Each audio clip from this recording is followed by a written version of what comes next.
أعوذ بالله من الشيطان الرجيم. بسم الله الرحمن الرحيم.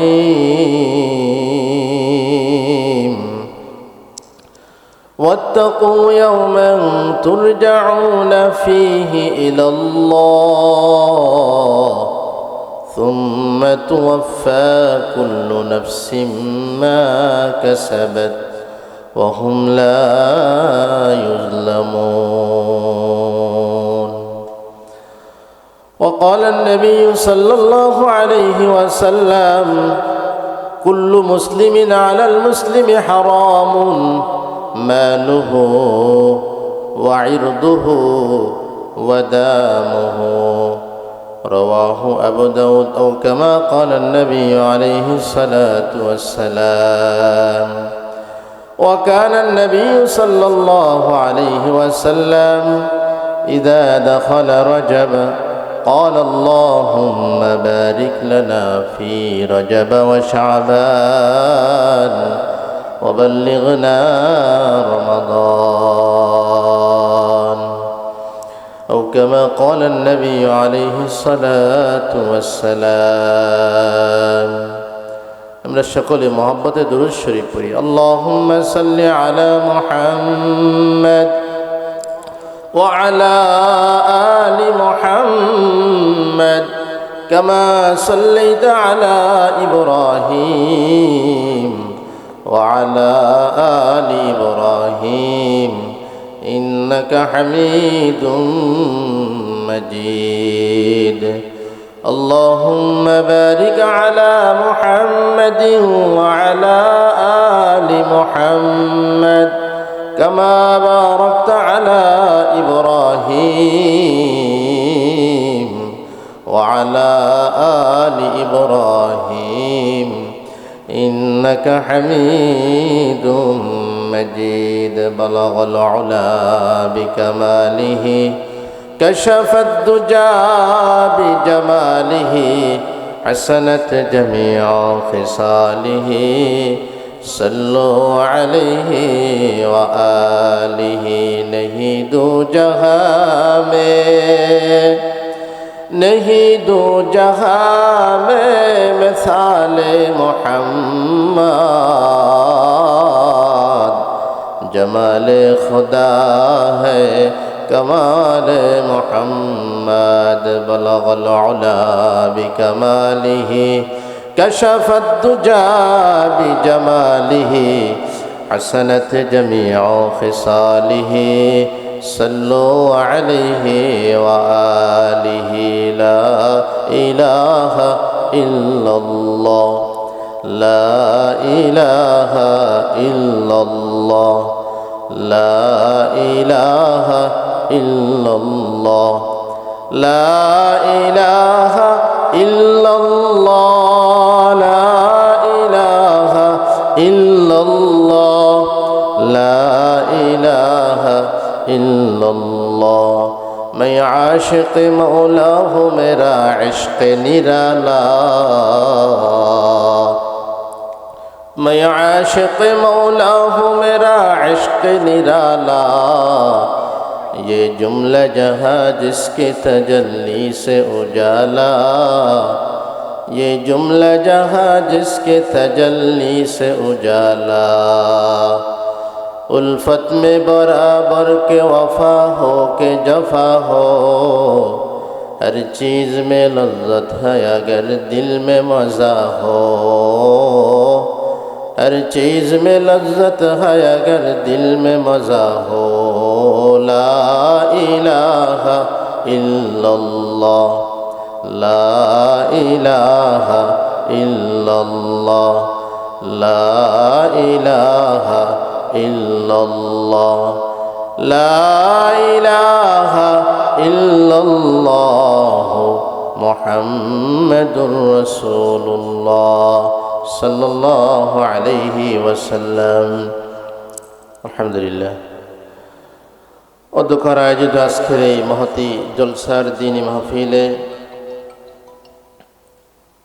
উপস্থিত হযরাত উলামায়ে কেরাম, আমার সম্মুখপানে উপবিষ্ট দিন প্রেমিক, ইসলাম প্রেমিক, আল্লাহ প্রেমিক, দিনদার ইমানদার ভাইরা, পর্দার অন্তরারে অবস্থানরত শ্রদ্ধেয়া সম্মানিত মা বোনেরা, আলোচনা আরম্ভের প্রারম্ভে লক্ষ কোটি শুকর ও সুজুদ সেই মহান রব্বুল আলামিনের দরবারে, যে আল্লাহ সুবহানাহু ওয়া তাআলা অত্যন্ত দয়া ও মায়া করে আজকের এই মোবারকময় মজলিসে, দ্বীনি মজলিসে, জান্নাতের বাগানে আল্লাহ পাক আমাদেরকে আসার তৌফিক দান করেছেন।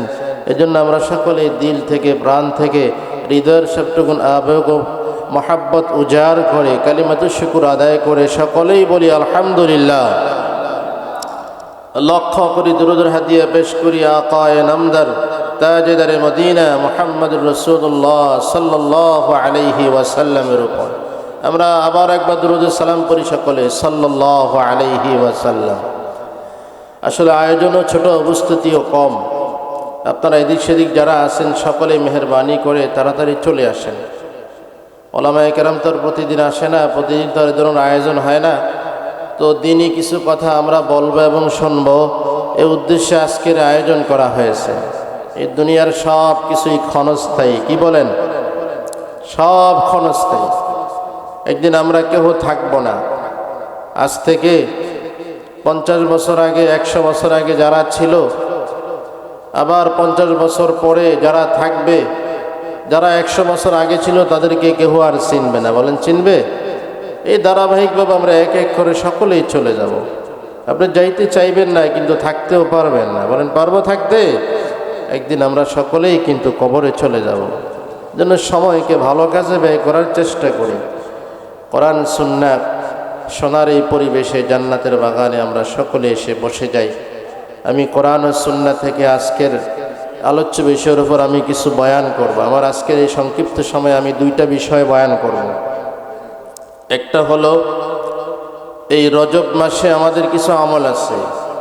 যেহেতু আজকে রজব মাসের 2 তারিখ, এই বেলা ডুবার পর থেকে 2 তারিখ শুরু হয়েছে। এই মাসে আমাদের কিছু আমল আছে। আর বাকি হলো, যেহেতু কবরবাসীর উদ্যোগে আয়োজন, তো কবরওয়ালাদের জন্য আমাদের কিছু করণীয় আমল আছে। 2টা বিষয় আমি কিছু মুখতাসার কথা বলে আমার সংক্ষিপ্ত আলোচনা শেষ করব ইনশাআল্লাহ। তো উক্ত বিষয়ে কথা বলার উদ্দেশ্যে মহাগ্রন্থ আল কোরআনের সূরা বাকারার 281 নম্বর আয়াতে কারিমা তেলাওয়াত করেছি। আল্লাহর হাবিব সাল্লাল্লাহু আলাইহি ওয়াসাল্লামের বরকতময় জবান থেকে বর্ণিত, আবু দাউদ শরীফ, মুসলিম শরীফে বর্ণিত এবং বাইহাকি শরীফ থেকে টোটাল 2টা হাদিস আপনাদের সম্মুখে পাঠ করেছি। আল্লাহ পাক যদি মেহেরবানি করে পঠিত আয়াত ও হাদিসের উপরে কিছু কথা আমার জবান থেকে বের করে, তো আমি বলতে চেষ্টা করব। আমা তাওফীকি ইল্লা বিল্লাহ। সকলে বলি আমিন। আমরা আলোচনা শুরুতেই আমরা আগে নিয়তকে সহি করে নিই। আমরা কি জন্য আসছি? বলেন কি জন্য? আল্লাহ সন্তুষ্টির জন্য। দ্বীনি কথা শুনবো, কোরআন হাদিস থেকে কিছু কথা শুনবো, নিজের ইসলাহের জন্য, আমলের জন্য। কি বলেন? তাই তো? অন্য কোনো উদ্দেশ্য কি এখানে আছে? অন্য কোনো উদ্দেশ্য হলে কোনো কাজ হবে না। নিয়ত সহি করতে হয়। সন্তুষ্টি একজনের, যিনি আমাদেরকে সৃষ্টি করেছেন। সুবহানাল্লাহ। আমাদের সৃষ্টিকর্তাকে আল্লাহ, মালিকের সন্তুষ্টির জন্য মালিকের কথাগুলো শুনব এবং রাসূলুল্লাহ সাল্লাল্লাহু আলাইহি ওয়াসাল্লামের বরকতময় কথাগুলো আমরা সকলেই শুনব। যে কথার ভিতরে হতে পারে আল্লাহ আমাদেরকে হেদায়েত দিয়ে দিতে পারে। কি বলেন? ইনশাআল্লাহ। নিয়তকে আগে সহি করা। আজকে তো ওয়াজ মাহফিল অনেক হয়, কিন্তু খুলুসিয়ত, নিয়ত সহি না থাকার কারণে, উদ্দেশ্য কি ওটা ঠিক না থাকার কারণে ওয়াজ হয়, মাহফিল হয়, কিন্তু যেই পরিমাণ ওয়াজ হচ্ছে হেদায়েত তো ওই পরিমাণ হইতেছে না। বলেন হয়? হয় না। আজকে ওয়াজ বাড়ছে, আওয়াজ বাড়ছে, কিন্তু হেদায়েত বাড়ে নাই। তার কারণটা কি? ওই যে সমস্যা, 3টা সমস্যা। কি 3টা সমস্যা? আলোচক, আয়োজক, শ্রোতা, 3 শ্রেণী। 3 শ্রেণীর নিয়ত থাকে 3 রকম। যারা আলোচক, বুজুর্গানে দিন যে উদ্দেশ্য বয়ান করেছেন, আজকে অল্প কিছু ব্যতীত অধিকাংশই উদ্দেশ্য খারাপ। কন্ট্যাক্ট করে, বাজেট করে দাওয়াত দিলেই কত দিবেন ওটা আগে বলে, উদ্দেশ্য সহি থাকে না, টাকার মাকসাদ থাকে। আবার আয়োজক যারা, মাহফিলের আয়োজন যারা করেন, তারাও চিন্তা করে যে একটা মাহফিল দেব, কিছু কালেকশন হয়। আবার দেখা গেল ওয়াইজিন, এই ধরনের ওয়াইজিন খোঁজে যাকে আনলে মানুষ জমবে। তারপরে যারা শ্রোতা আসে এরাও আইসা কি করে যে আমরা ইসলাহের জন্য বয়ান শুনবো, এই নিয়ত থাকে না। নিয়ত থাকে কি যে কে আসছে, সে ভাইরাল কিনা, তার কথাগুলো সারা বিশ্ব ফলো করে কিনা, ভাইরাল খোঁজে, হেদায়েতের উদ্দেশ্য নেয়। অথচ হেদায়েতের জন্য শুনলে যেই বলে যেখানেই বলো, যদি আমরা নিয়ত সহি করে হেদায়েতের জন্য কথাগুলো শুনি, বলা যায় না আজকের এই কথাও আল্লাহ আমাদেরকে শোনার বরকতে নাজাত দিয়ে দিতে পারে, বলেন পারে না? এই জন্য নিয়তকে আমরা সহি করি সকলে। তো আমরা এমন একটা সময় উপনীত হয়েছি, আমরা আজকে যেই সময় এখানে আসছি, এই সময়টা হলো রজব মাস। বলেন কোন মাস? রজব মাস। আরবি হিসাবে 12 মাসের ভিতরে 4টা মাস অত্যন্ত দামি।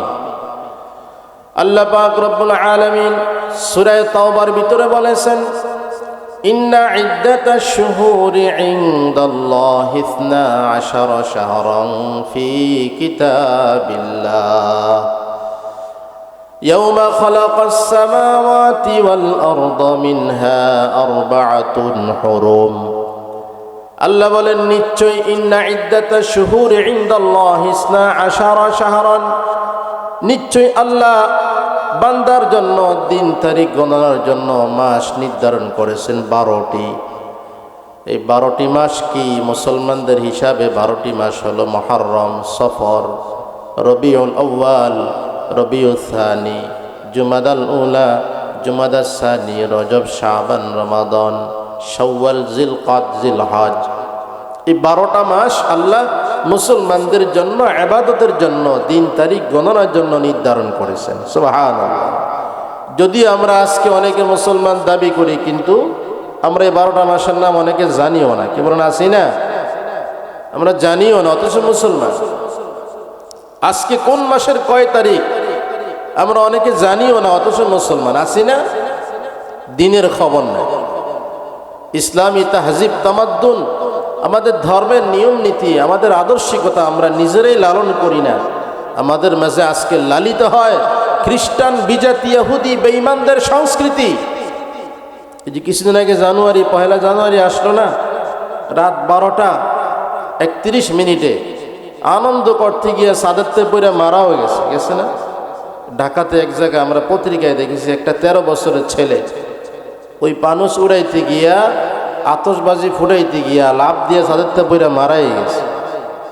কত যে কুসংস্কার আজকে সমাজের ভিতরে, মুসলমানের সন্তান এগুলো করতেছে। কিন্তু আমরা আমাদের ইসলামী তাহজিব, তামাদ্দুন এগুলো আমরা খেয়াল করি না। সারা বছর ওয়াজ শুনতেছি, কত মাহফিল হচ্ছে, প্রতিদিন ওয়াজ হয়, কিন্তু কি হয়? ইসলাম তো শিখে না মানুষ। রাতভর সারা রাত ওয়াজ শুনে, ফজর নামাজ পড়ে না। আসেন এরকম? ফজরের সময় খবর নাই। কোনোদিন কি দেখছেন কোন ওয়াজের পরে যে মুসল্লি ফজরে ভরপুর হয়ে গেছে?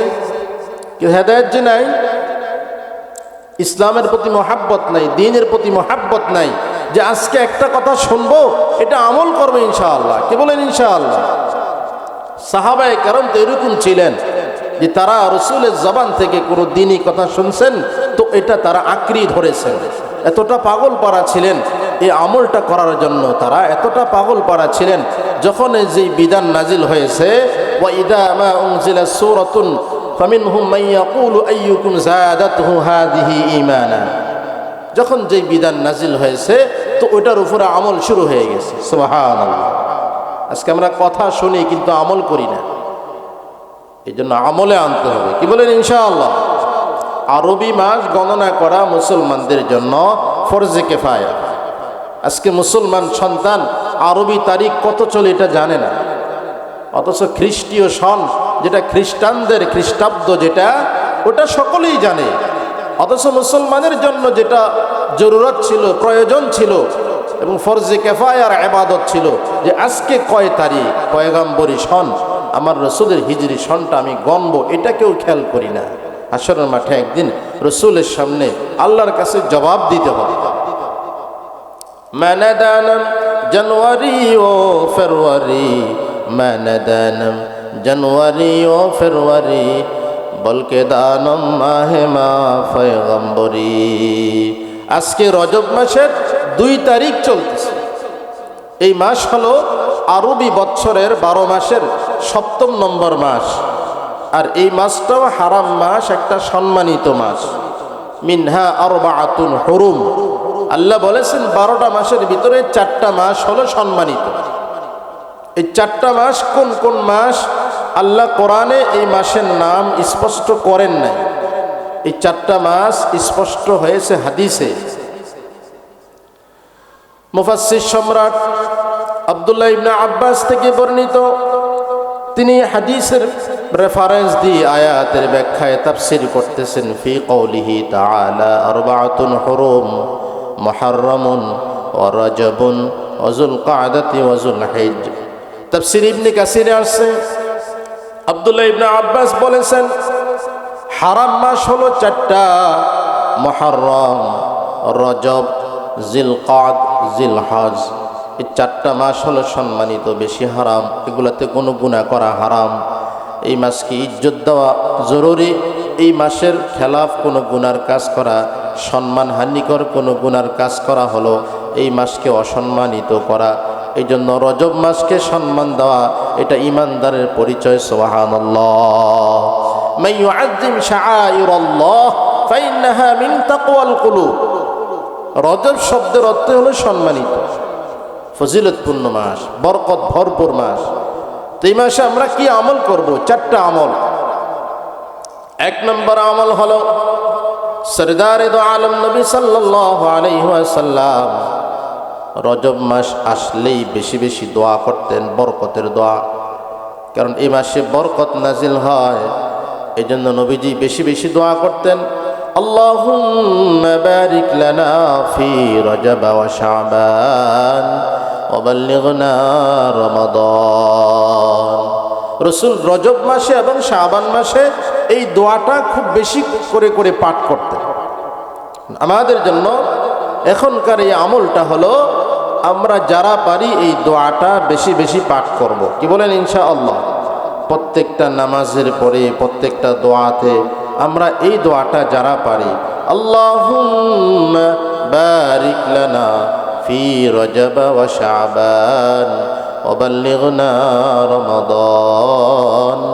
অর্থ হলো, ও আল্লাহ, আল্লাহ তাআলা আমাদেরকে রজব মাসের বরকত দান করেন। আল্লাহ রজব মাস শাবান মাসে যে বরকত আছে এই বরকত আমাদেরকে নসিব করেন। আল্লাহ আল্লাহ আমাদের হায়াতকে রমজান পর্যন্ত বৃদ্ধি করে দেন, রমজানের বরকত আমাদেরকে দান করেন। সুবহানাল্লাহ। রাসূল এইভাবে দোয়া করতেন, এটা সুন্নাহ। আবার এই মাসে আরেকটা আমল হলো মাহে রমজানের প্রস্তুতি নেওয়া এবং আমল বাড়ায় দেওয়া। রমজান আসতেছে, এই জন্য মাহে রমজানের জন্য প্রস্তুতি নেওয়া, দৈহিকভাবে, আর্থিকভাবে, মানসিকভাবে প্রস্তুতি নেওয়া। আর্থিকভাবে কিভাবে? আপনার অর্থ, যারা কষ্ট করেন, পরিশ্রম করেন, রমজানে যেন কষ্ট কম করা লাগে, এই জন্য আগ থেকে কিছু অর্থ সেভ করবেন। রমজানের দিন বিকালবেলা মানুষ ক্লান্ত হয়ে যায়, দুর্বল হয়ে যায়, যেন কাজ করতে না হয়, আগ থেকে কিছু কিছু অর্থ সেভ করবেন যেন রমজানে কষ্ট কম করা লাগে। দৈহিকভাবে অসুস্থ হলে চিকিৎসা নিয়ে সুস্থ হবেন, মনকে বড় করবেন, আনন্দিত হবেন। আনন্দের মাস আসতেছে, মুমিনের সম্মানিত হওয়ার মাস রমজান আসতেছে, এই জন্য রমজানকে শুভ আগমন জানাইয়া রমজানের জন্য প্রস্তুতি নেওয়া 2 নম্বর। 3 নম্বর হলো এই মাসকে ইজ্জত দিয়ে গুনাহ ছেড়ে দেওয়া। 4 নম্বর হলো এই মাসে মেরাজ সংগঠিত হয়েছে, মেরাজের বিষয়ে ইতিহাস জানা। তো 3 নম্বর যে আমলটা, এই মাসকে ইজ্জত দিয়ে, সম্মান দিয়ে গুনাহ ছেড়ে দেওয়া। আল্লাহ পাক বলেন, ফালা তাজলিমু ফিহিন্না আনফুসাকুম। আল্লাহ বলেন, হে মুমিনরা, তোমরা এই বরকতময় মাসে, ফজিলতপূর্ণ মাসে নিজের প্রতি জুলুম করিও না। নিজের প্রতি জুলুম করিও না। নিজের প্রতি জুলুম কি? মানুষ যদি কোনো অন্যায় করে, কোনো গুনাহ করে, তো এটাও নিজের প্রতি জুলুম। কোনো নেক কাজ করলে নিজের প্রতি ইনসাফ, কোনো ভালো কাজ করলে এটা নিজের প্রতি এহসান করলো, ইনসান করলো। আপনারা যারা আজকে মাহফিলে আসছেন, তো নিজের প্রতি এহসান করলেন, নিজের সময়কে আল্লাহর কাছে, দ্বীনের কাজে, ইবাদতের কাজে ব্যয় করলেন। আর যারা দুনিয়ার কাজে, গুনার কাজে লিপ্ত, যারা নেক কাজে আসে না, সুযোগ থাকার পরেও আসে না, তারা কেমন যেন নিজের প্রতি জুলুম করলো, নিজের নফসের প্রতি জুলুম করলো। এই জন্য আল্লাহ বলেন, ফালা তাজলিমু ফিহিন্না আনফুসাকুম, ও বান্দা তোমরা নিজের প্রতি জুলুম করিও না এই সম্মানিত মাসে। এই জন্য গুনাহ করলে, কোনো অন্যায় করলে নিজের প্রতি জুলুম। আমাদের সকলে এই জন্য অন্যায় থেকে ফিরতে হবে। বিশেষ করে 3টা গুনাহ এখন খুব বেশি হয়। রাসূল হাদিসে বলেছেন, মালুহু ওয়া ইরজুহু ওয়া দামুহু। মানুষ মানুষের প্রতি জুলুম করে, ইবাদত যাই করে জুলুম করে বেশি। অন্যের প্রতি জুলুম, এটা নিজের প্রতি জুলুম। অন্যের ক্ষতি কেউ করলো তো নিজের ক্ষতি করলো। জন্য অন্যায় থেকে বাঁচা, জুলুম থেকে বাঁচা। আল্লাহ পাক রব্বুল আলামিন যখন মানুষ বানালেন, আল্লাহ আদম নবীকে আল্লাহ বানালেন। আদম তৈরির পরে আল্লাহ পাক রব্বুল আলামিন ওই ফেরেশতাদের কাছে আদমকে তৈরি করার পরে ফেরেশতাদের মাধ্যমে আল্লাহ আদমকে সম্মান দিলেন। আদম নবীকে ফেরেশতারা সম্মান দিল। তো আদম তৈরির আগে আল্লাহ ফেরেশতাদের কাছে মনের একটা সম্মতি আল্লাহ প্রকাশ করলো, যে পৃথিবীতে আমি আমার খলিফা পাঠাতে চাই, মানুষ পাঠাতে চাই। তো আদম নবীর খবর জেনে ফেরেশতারা বলল, আল্লাহ পৃথিবীতে আপনি এমন কাউকে পাঠাতে চান নাকি যারা দুনিয়ায় যাওয়ার পরে ফাসাদ করবে, ওয়াসফিকুদ দিমা ওয়া নাহনু নুসাব্বিহু বিহামদিকা ওয়া নুকদ্দিসু লাক। ও আল্লাহ, আপনি কি পৃথিবীতে এমন কাউকে পাঠাতে চান যে যারা জমিনে গেলে মারামারি করবে, ফাসাদ করবে, রক্তপাত ঘটাবে? আল্লাহ বললেন, ইন্নী আ'লামু মা লা তা'লামুন। ফেরেশতারা, আমি আল্লাহ যা জানি তোমরা তাহা জানো না। সুবহানাল্লাহ। আল্লাহ পৃথিবীতে মানুষকে পাঠালেন খলিফা বানাইয়া। কি খলিফা? যে মানুষ আল্লাহর হুকুম আহকাম পালন করে, আল্লাহর বিধানকে নিজের জীবনে বাস্তবায়ন করে আল্লাহর প্রতিনিধিত্বের পরিচয় দিবে। প্রত্যেকটা ক্ষেত্রে মানুষ আল্লাহকে ভয় করবে। কারণ শুধু নামাজ, রোজা, হজ, যাকাত ওটা তো ইবাদত, ঠিক আছে, ওটা অনেক বড় কাজ। কিন্তু এই নামাজ এবং রোজার এই আদর্শিকতা বাকি জীবনেও বাস্তবায়ন করবে। মসজিদে নামাজ, ঘরে নামাজ, মসজিদ থেকে বের হয়ে বাস্তব জীবনেও নামাজের আদর্শ নিয়ে চলবে। সব ক্ষেত্রে আল্লাহকে ভয় করবে, গুনাহ থেকে বাঁচবে, অন্যের ক্ষতি থেকে বাঁচবে, মানুষের ক্ষতি করবে না, কারো কষ্ট দিবে না। কারণ ইবাদতের জন্য, আল্লাহর ইবাদতের জন্য ফেরেশতাই যথেষ্ট ছিল। কারণ তারা সারাক্ষণ আল্লাহর তাসবিহ পড়ে, সারাক্ষণ তারা আল্লাহর প্রশংসা বর্ণনা করে। ওয়া নাহনু নুসাব্বিহু বিহামদিকা ওয়া নুকদ্দিসু লাক কুল্লুন ক্বাদ আলিমা সালাতাহু ওয়া তাসবিহা। তারা সারাক্ষণ আল্লাহর জিকির করে, সারাক্ষণ আল্লাহর তাসবিহ পাঠ করে। ইবাদতের জন্য ফেরেশতাই যথেষ্ট ছিল। তো আল্লাহ মানুষ আবার কেন বানালেন? আল্লাহ মানুষ এই জন্য বানালেন যে এই ইনসান দুনিয়া আসার পরে যেভাবে আল্লাহর ইবাদত করবে, আল্লাহর তাসবিহ পড়বে, জিকির করবে, নামাজ পড়বে, ওইভাবে বাস্তব জীবনে প্রত্যেকটা ক্ষেত্রেও, দুনিয়াবে কাজেও বান্দা আল্লাহকে স্মরণ করবে, অন্যায় থেকে ফিরবে, গুনাহ থেকে ফিরবে। সুবহানাল্লাহ। আমরা অনেকেই ইবাদতের সময় আমরা অনেক ভালো, আলহামদুলিল্লাহ, সুন্দর পোশাক পরে মসজিদে যাই, ইবাদতে আমরা আগে আগে থাকি, এটা অনেক বড় নিয়ামত। কিন্তু আবার গুনাহ থেকেও যে বাঁচতে হবে আগে আগে, তখন আমার আপনার দাম অনেক গুণে বেড়ে যাবে। সুবহানাল্লাহ। আল্লাহর কাছে বান্দার দাম বাড়ে হলো তাকওয়ার কারণে, পরহেজগারির কারণে, গুনাহ থেকে বাঁচার কারণে। ইত্তাকিল মাহারিম তাকুন আ'বাদান নাস। মানুষ যদি অন্যায় থেকে ফিরে থাকে তো তার দাম আল্লাহর কাছে অনেক গুণে বেড়ে যায়। সুবহানাল্লাহ। আল্লাহ বান্দার মর্যাদা বাড়ান হলো আল্লাহর ভয়ের কারণে। ইন্না আক্রামাকুম ইনদাল্লাহি আতকাকুম, আল্লাহর কাছে ওই ব্যক্তি দামি, ওই ব্যক্তি সম্মানিত যে আল্লাহকে ভয় করে, যে গুনাহ থেকে বাঁচে, যে আল্লাহকে ভয় করে, যখন যে হালাতে থাকে, যেই পরিবেশে থাকে, যে আল্লাহকে ভয় করে। এই কথা চিন্তা করে পৃথিবীর কেহ না দেখলো এখন আমাকে আল্লাহ দেখে, পৃথিবীর কেহ না জানলেও আল্লাহ জানে, এই ভয় যার ভিতরে থাকে সে হলো পৃথিবীর 1 নম্বর সম্মানিত মানুষ। আল্লাহ কোরআনে বলেছেন, ইন্না আকরামাকুম ইনদাল্লাহি আতকাকুম। যখন যে যেখানেই থাকে, যে হালাতে থাকে, যদি আল্লাহর ভয় অন্তরে থাকে, গুনাহ থেকে বাঁচে, তো আল্লাহ বলেন এটা আমার সবচাইতে দামি বান্দা। সুবহানাল্লাহ। রসুলের দরবারে গরিব গরিব কালো কালো মানুষগুলি যখন দিন গ্রহণ করতে আসলো, ওই বেলালের মতো কালো কালো গরিব মানুষ যখন মুসলমান হয়ে গেল, সরদারে দো আলম নবী সাল্লাল্লাহু আলাইহি ওয়াসাল্লামের কাছে যারা ঈমান গ্রহণ করলো প্রাথমিক পর্যায়ে, অধিকাংশই গরিব, অধিকাংশই অসহায়, কালো কালো গরিব মানুষ, অসহায় মানুষ। তার ভিতরে একজন অসহায় ছিল বেলাল, যার চেহারার কোনো সৌন্দর্যতা ছিল না, কিন্তু তার অন্তরটা, তার কলবটা ঈমান ও তাকওয়ায় ভরপুর ছিল। সুবহানাল্লাহ। মক্কা বিজয়ের দিন সরদারে দো আলম নবী সাল্লাল্লাহু আলাইহি ওয়াসাল্লাম বিজয়ের নামাজ পড়বে। নবীজি সাল্লাল্লাহু আলাইহি ওয়াসাল্লাম বেলালকে বললেন, বেলাল, মক্কার চত্বরে দাঁড়াইয়া একটা আজান দাও, আমরা সকলে আজকে মক্কার এই খানা কাবায় নামাজ পড়ব। বেলাল আজান দিল।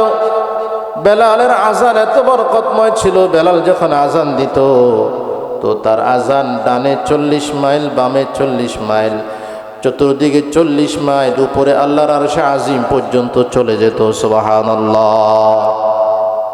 বেলাল এত দামি ছিল। কালো মানুষটা, চেহারা এবড়ো থেবড়ো, হাবশা দেশের মানুষ, এত দাম কেন হয়ে গেল? সে আল্লাহকে ভয় করত। সুবহানাল্লাহ। রসুলের মক্কা বিজয়ের পর রসুলের আদেশে খানা কাবার আঙ্গিনা দাঁড়াইয়া বেলাল যখন আজান দিল, তো মক্কার কিছু আবু জাহেল মার্কা লোক যারা ছিল, আবু জাহেলের সঙ্গপঙ্গ যারা ছিল, আবু জাহেল তো আগেই নিহত হয়ে গেছে, তার কিছু সাথী আসছিল না, ওই অসভ্যগুলো বেলালের সমালোচনা করলো। কি সমালোচনা করলো? বলল, মোহাম্মদ কি আর কোনো মানুষ পায় না? এই কালো একটা গরিব আমাদের গোলাম ছিল, এই গোলাম দিয়া খানা কাবার চত্বরে আজকে আজান দেওয়ালো, সে তো আমাদের খানা কাবাকে অপমান করলো। নাউজুবিল্লাহ। মোহাম্মদ কি আর কোনো মানুষ পায় না? এই কালো মানুষটা দিয়া আজান দেওয়ালো। আল্লাহ কি জানতেছেন না এগুলো? আল্লাহ জানতেছেন না? আল্লাহ সঙ্গে সঙ্গে এই আয়াত দিয়া জিবরাইল আমিনকে আল্লাহ পাঠায় দিয়েছে, ইন্না আকরামাকুম ইনদাল্লাহি আতকাকুম। ও জিবরাইল, যাও আমার নবীকে জানায় দাও, আমার নবীকে আয়াতটা শোনায় দাও, আমি আল্লাহর কাছে দামি হলো ওই ব্যক্তি যে ইমানদার যখন যে হালাতে, যেই পরিবেশে থাকে, যে আমি আল্লাহকে ভয় করে, আল্লাহকে ভয় করে, যে যেই কাজ করে ওই কাজে আল্লাহকে ভয় করে।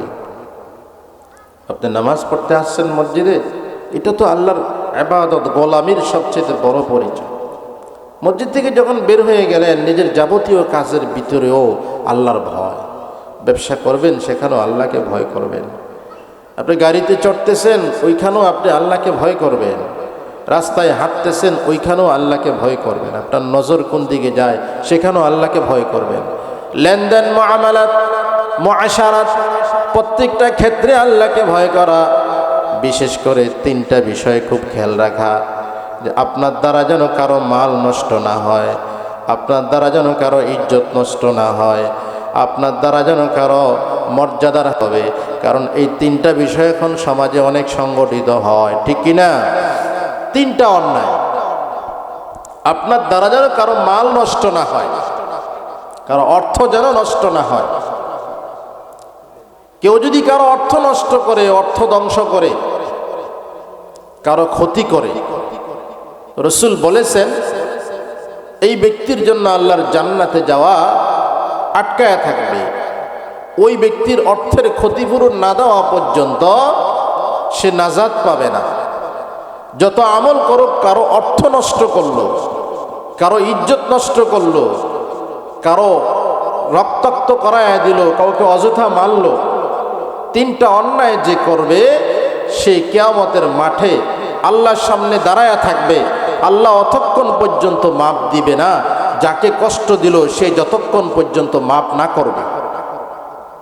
এই জন্য রাসূল বিদায় হজ্জের ভাষণে দাঁড়াইয়া বলেছেন যে আজকের এই দিন, আজকের এই শহর, আজকের এই মক্কা নগরী যেরকম দামি, একটা মানুষের কাছে তার তিনটা জিনিস এরকম দামি।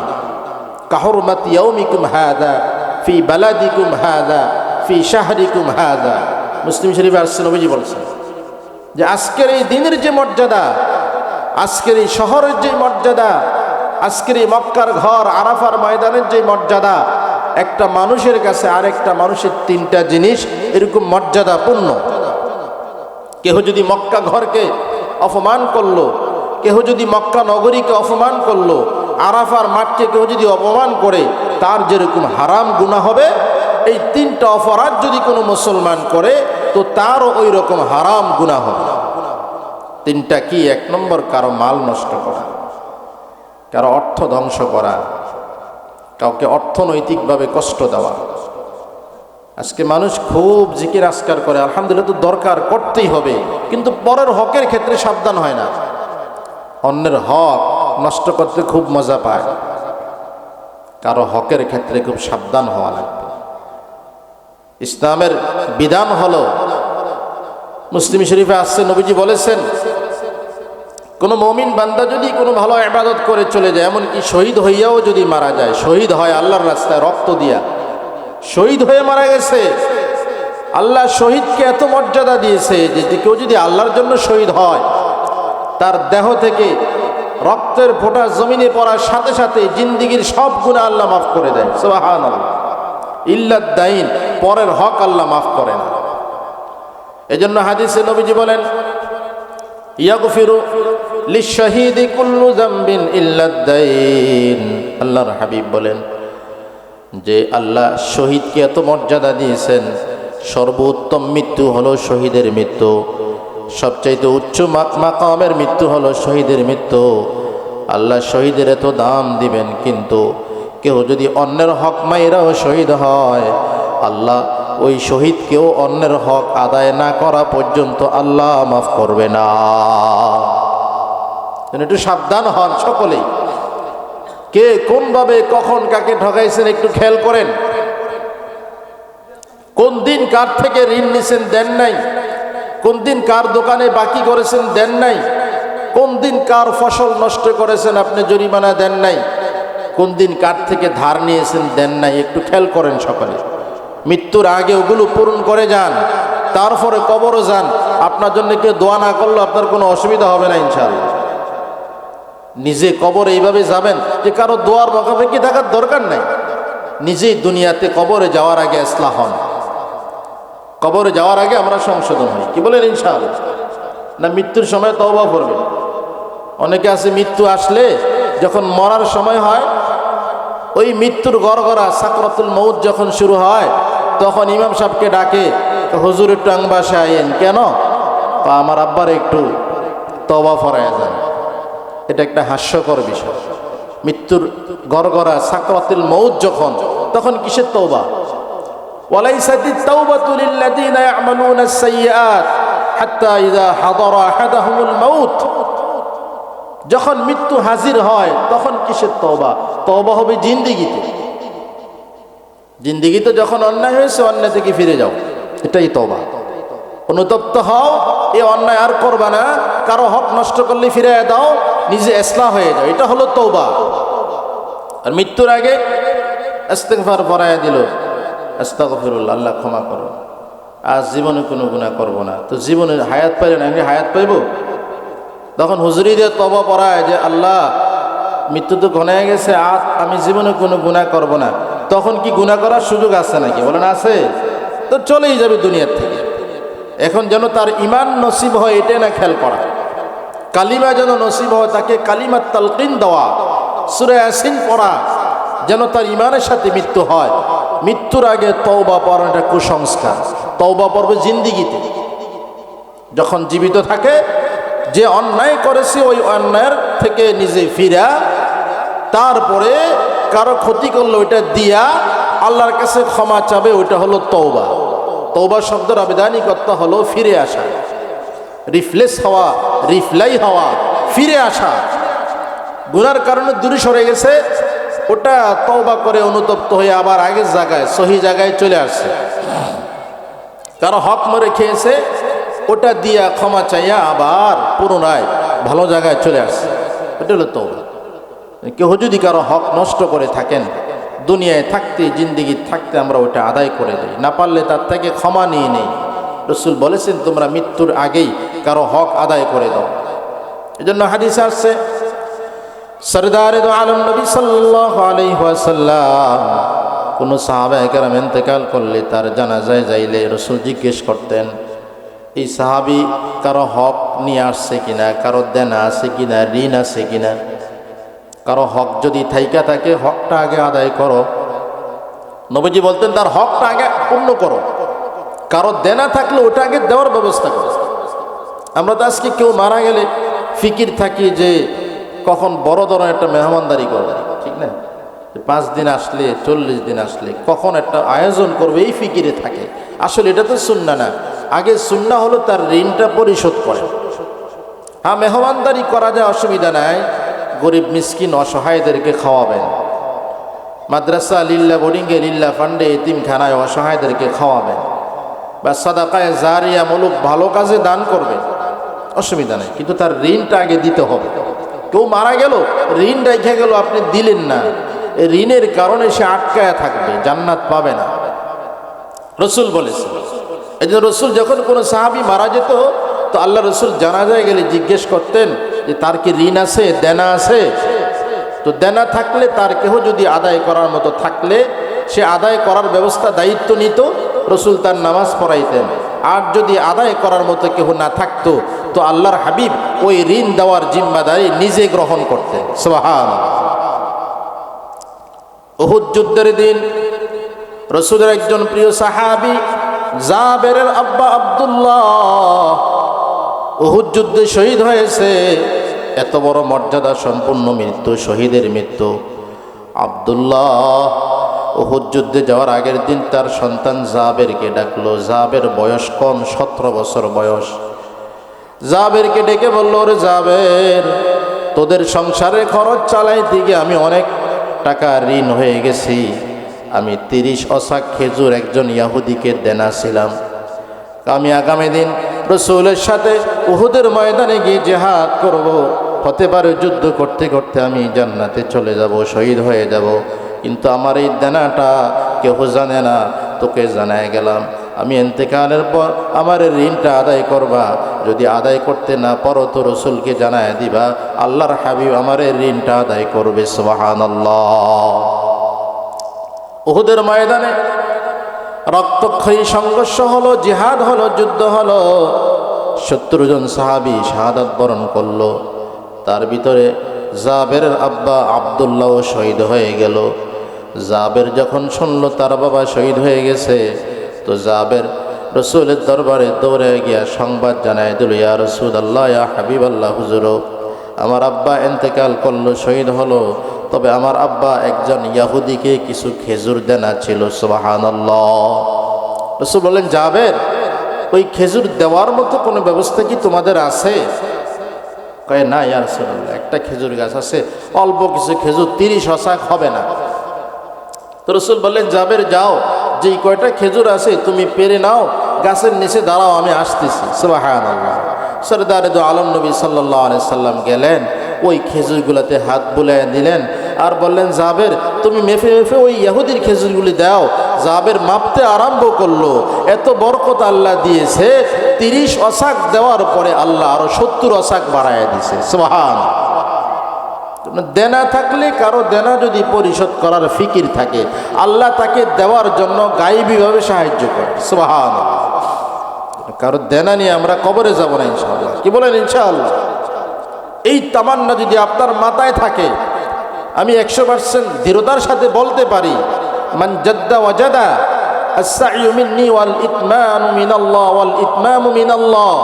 কেহ যদি চেষ্টায় থাকে যে আমি কখনো ঋণগ্রস্ত থাকবো না, কারো একটা টাকা আমি অন্যায়ভাবে নিব না, এই ফিকির মাথায় নিয়ে কেহ যদি থাকে, আল্লাহ আপনাকে কখনো অভাবে পালাবে না ইনশাআল্লাহ। ইনশাআল্লাহ। লাইসাল গিনা আন কাসরাতিল উরুদ ওয়ালাকিন্নাল গিনা গিনান নাফস। আপনার অধিক বাড়ি আছে, অধিক গাড়ি আছে, সম্পদ আছে, এটাকে ইসলাম ধনী বলে না। আসল ধনাঢ্যতা হলো আল গিনা গিনান নাফস, আত্মার ধনী, যার আত্মা বড়। অন্যের হক মেরে খাবো কেন? আল্লাহ প্রত্যেকটা মানুষের মাথায় মাথায় আল্লাহ রিজিক নাজিল করে। আপনি চেষ্টা করেন, আল্লাহ আপনাকে দিবে। কাউকে ঠকায়া, কারো জুলুম কইরা, কারো মাথায় বাড়ি দিয়া, কেউ যদি কারো সম্পদ নষ্ট করে, আপনার দুনিয়াও বরবাদ, পরকালও বরবাদ। আপনি হজ করতে পারবেন, কাজ হবে না। আপনি চিল্লা দিতে পারবেন, কাজ হবে না। আপনি পীরের দরবারে গিয়ে বসে থাকতে পারবেন, পরের হক না দিলে আল্লাহ মাফ করবে না। সাবধান, এই ক্ষেত্রে খুব সাবধান। 10টা টাকা 1টা টাকা পর্যন্ত কারো থেকে আমরা বেআইনি ভাবে না হক কারো থেকে নিব না। কি বলেন ইনশাআল্লাহ? ওয়াজ তো অনেক শোনেন, একটু ইসলাহের জন্য আজকের কথাগুলো আমরা সকলে শুনি। কি বলেন ইনশাআল্লাহ? যে কারো হক মেরে খাবো না। ভাই ভাইকে ঠকায়, বোনকে ঠকায়, আসেন এরকম সম্পদ জোর করে নিয়ে যায়। আল্লাহ পাক নিষেধ করেছেন। আল্লাহ বলেছেন, ওয়ালা তাকুলু আমওয়ালাকুম বাইনাকুম বিল বাতিল ওয়া তুদলু বিহা ইলাল হুক্কাম। এই যে মামলা দিয়া, আইন খাটাইয়া, ফেসে ফালাইয়া জমি নিয়ে যায়, তাই না? এরকম একজনের সরল দেখা তারে সিধা পাইয়া কি করে মিথ্যা একটা মামলায় ঝুলাইয়া দেয়, দিয়া উকিলরে টাকা টুকা খাওয়াইয়া হাকিমের সামনে নিয়া উল্টা পাল্টা ঘুরাইয়া নিজের জন্য রায় নিয়ে আসে। তুমি কি সারা জীবন বাঁচবা? ও মিয়া, তোমার কোনো গ্যারান্টি আছে? এই যে অন্যের হক মাইরা তুমি জমি দখল করলা, তুমি কি সারা জীবন বাঁচবা? কার জন্য হারামের পুঁজি রেখে গেলা? কবরে গেলে তো তুমিও নাজাত পাবা না। আর তোমার সন্তান যারা থাকবে অসভ্য হবে, মদখোর হবে, গাঞ্জাখোর হবে, নেশাখোর হবে, মাস্তান হবে, সন্ত্রাস হবে, এই সব বেছে বেছে নেশাখোর করে নেশা খাবে। 40 বছর পরে কিচ্ছু থাকবে না। এই জন্য সাবধান, কারো জায়গা নিয়া, কারো ক্ষতি কইরা আপনি ধনী হইবেন। আল্লাহর হাবিব অভিশাপ দিয়েছেন। রাসূল বলেছেন, লাআনাহুল্লাহ মান গায়্যারা মানারাল আরদ। কেউ যদি কারো সীমা ঠেলে না, ফিলার উঠায় দেয় না, একজন আরেকজনের দেখবেন সমাজে ফিলা উঠাইয়া জায়গা ঠেলে। ক্ষেত হাল দিতে গেলে আগে দেখতাম কিছু কিছু বুড়া মুরব্বীরা আছে, ক্ষেত হাল দিতে গেলে সারা বিলের মাঝখানে ভালো, যখন লাইলের কাছে যায় তো ভালো করে জিব্বাটা কামড় দিয়া, ঠোঁটটা কামড় দিয়া, চাপ দিয়া একবার লাইলের নিচে ঢুকায় দেয়, দিয়া কি করে জমিন বাড়ায়নি। রাসূল বলেছেন, মান গায়্যারা লাআনাহুল্লাহ মান গায়্যারা মানারাল আরদ। যারা সীমা ঠেলা ঠেলা অন্যের জায়গা জোর করে দখল করে, তাদের প্রতি আল্লাহর অভিশাপ। কে বলেছেন? মুহাম্মদুর রাসূলুল্লাহ সাল্লাল্লাহু আলাইহি ওয়াসাল্লাম। আপনি অভিশপ্ত উম্মত রাসূলের, যে অন্যের জমি জোর করে দখল করে, সে অভিশপ্ত উম্মত রাসূলের। তুমি জীবনও নাজাত পাইবা না। জন্য কারো হক মাইরা, ওয়ারিস সূত্র থেকে কেউ যদি কাউকে হক মাইরা দেয়, ভাইয়ের হক যদি কেউ মাইরা দেয়, বোনের হক যদি কেউ কমায়া দেয়, দিতে চায় না, রাসূল বলেছেন সে জান্নাতের ওয়ারিস থেকে তার নাম কাটা হয়ে যায়। রাসূল বলেছেন, কেউ যদি বাটফারি করে বোনের হক দেয় না, কম দিছে, একটা হলো সে ক্ষমা বোন নিতে চায় না, দিয়ে দিছে, এটা একটা বিষয়। কিন্তু সিটারি কইরা বোনকে কম দিছে, তো আল্লাহর হাবিব বলে কেউ যদি পিতৃ ওয়ারিস থেকে, পিতৃ সম্পদ থেকে কাউকে বঞ্চিত করে, তো আল্লাহ তাকে জান্নাত থেকে বঞ্চিত করবে। এখন বলেন, নামাজ পড়ে আপনি কি করবেন? হজ করে যাকাত দিয়ে নাজাত পাইবেন? পরের হকের ক্ষেত্রে সাবধান হবেন। 1 নম্বর হলো মালুহু। কুল্লু মুসলিমিন আলাল মুসলিমি হারামুন মালুহু। অন্যের মাল সাবধানতার সাথে ভক্ষণ করবেন। রাজি সম্মতি নিয়া অথবা ক্রয় বিক্রয়ের মাধ্যমে অন্যের মাল ভক্ষণ করা। আন তারাদিম মিনকুম ইল্লা তিজারাতান আন তারাদিম মিনকুম। ক্রয় বিক্রয়ের মাধ্যমে অথবা সন্তুষ্ট চিত্তে কেউ যদি কাউকে কিছু দেয়, এই দুই পন্থা ছাড়া এভাবে কারো সাথে বাটপারি কইরা, ধোকা দিয়া, 2 নম্বরই কইরা, সিটারি কইরা যারা দুনিয়া অর্থ জমায়, অন্যের ক্ষতি করে, আল্লাহর হাবিব বলেন এই কাজটা হলো হারাম কাজ, এই কাজটা হলো গুনার কাজ। আর এটা এমন একটা হারাম যে কিয়ামতের মাঠে আল্লাহ আপনার অন্য গুনাহ মাফ করে দিতেও পারে, কিন্তু পরের হক আল্লাহ ক্ষমা করবে না। কিয়ামতের মাঠে আল্লাহ এটা ক্ষমা করবে না। এই জন্য সাবধান। আমরা আজকে বাজার করতে গেলে এগুলো খেয়াল করি না, অনেক সময় বাকি নিয়ে চলে আসি, আর যায় না। যেহেতু আমি বাজারে থাকি তো অনেক সময় ব্যবসায়ীরা বলে বিষয়গুলা। যদি একটা লোক আসলো, খুব বিনয় দেখালো যে হাতে টাকা ছিল, এখন একটু কম, 5,000 টাকার বাজার করলো, তো 3,000 টাকা দিল, বললো যে ভাই 2,000 টাকা পরে দিব আমি আইসা। নাম ঠিকানা দেয়, সব ঠিক, কিন্তু পরে আর খবর থাকে না। মনে হয় যেন বেচারা ভালো মানসিকতা দেখাইয়া বাকি দিয়া বিপদে পড়লো, দুশ্মন হয়ে যায়। ঋণ চাইলে আজকে শত্রু ভাবে, ঠিক না? আল করজু মিকরাজুল মুহাব্বা, ঋণ দেওয়া সওয়াবের কাজ, কিন্তু আজকে ঋণ দেওয়াটা শত্রু হওয়ার মাধ্যম হয়। ঋণ দিলে দানের চেয়ে সওয়াব বেশি। দান করলে 1-এ 10, আর ঋণ দিলে 1-এ 18। দান করলে যখন দিছেন তখন সওয়াব, ঋণ দিলে যতদিন ওই ব্যক্তির কাছে থাকবে প্রতিদিন ওই পরিমাণ টাকা দান করার সওয়াব। সুবহানাল্লাহ। এত বড় ফজিলতের আমল আজকে করতে গেলে যে দুশ্মন হয়ে যায়। আগে ভালো ছিল, ঋণ দিলে আর দেখা করে না, মুখ কালা করে থাকে। সালাম দিলে, ফোন দিলে মনে করে টাকা চাইতো, ফোন দিছে, কথা কয় না। আসছে না এরকম? যে পরের হকের গুরুত্ব বুঝে না, যে পরের হকের গুরুত্ব বুঝে না। এই জন্য কারো থেকে কোনো সময় কোনো অর্থ আনলে, ঋণ আনলে, কারো দেনা থাকলে আমরা দিয়ে দিব। কি বলেন? ইনশাআল্লাহ। কারো জায়গা জমি জোর করে দখল করব না। আপনার নিজের যা আছে ওটা থেকে সন্তুষ্ট থাকেন, মেহনত করেন, কষ্ট করেন, আল্লাহ আপনাকে বাড়ায়া দিবে। এই পৃথিবীতে কেউ কিছু নিজে নিয়ে আসে না, আসছে? মায়ের পেট থেকে যখন দুনিয়া একটা সন্তান আসে, সে কি জায়গা জমি কিছু নিয়ে আসে? কিচ্ছু আনে না। আল্লাহ যা তকদিরে যা রাখছে, দুনিয়া আসার পরে দেখা যায় অনেক সন্তান অনেক কিছু করে না। বাবার কিচ্ছু নাই, কিন্তু সন্তান অনেক বড় ধনী হয়ে যায় না? এটা তার চেষ্টা, মেহনত, তার কষ্টের বিনিময়ে আল্লাহ দুনিয়া অনেক গরিবকে অনেক বাড়ি গাড়ির মালিক বানায় না? চেষ্টা করেন, নিজে নিজে ব্রেন খাটায় ভালো কাজ করেন। পৃথিবী আপনার জন্য প্রসারিত, সারা দুনিয়াতে মানুষ কার্য করবে, হালাল রিজিক উপার্জন করবে। আল্লাহ প্রত্যেকের জন্য রাস্তা খুলে রাখছে। হালাল রিজিক উপার্জন করে, এটাও কিন্তু ইবাদত। নামাজের পরে, ফরজ ইবাদত পালনের পরে দ্বিতীয় ফরজ ইবাদত হলো হালাল রিজিক উপার্জন করা। ফাইদা কুদিয়াতিস সালাতু ফান্তাশিরু ফিল আরদ ওয়াবতাগু মিন ফাদলিল্লাহ। আল্লাহ সূরা জুমার ভিতরে বলেছেন যে তোমরা যখন আমার হুকুম পালন করো, নামাজ পড়ে ফেলো, তো ফান্তাশিরু ফিল আরদ, আল ইনতিশারু ফিল আরদ, জমিনে ছড়ায়া পড়ো, ফিল আরদ হলো ফিত তিজারা ফিস সানাআ, ব্যবসা বাণিজ্য কার্যকলাপ, হালাল তরিকা মানুষ যত কাজ করে প্রত্যেকটা সেক্টরে তুমি ছড়ায়া পড়ো, রিজিক অন্বেষণ করো, রিজিক অন্বেষণ করো। রিজিক অন্বেষণ করাটাও আল্লাহর দরবারে ইবাদত হিসাবে গণ্য হয়। সুবহানাল্লাহ।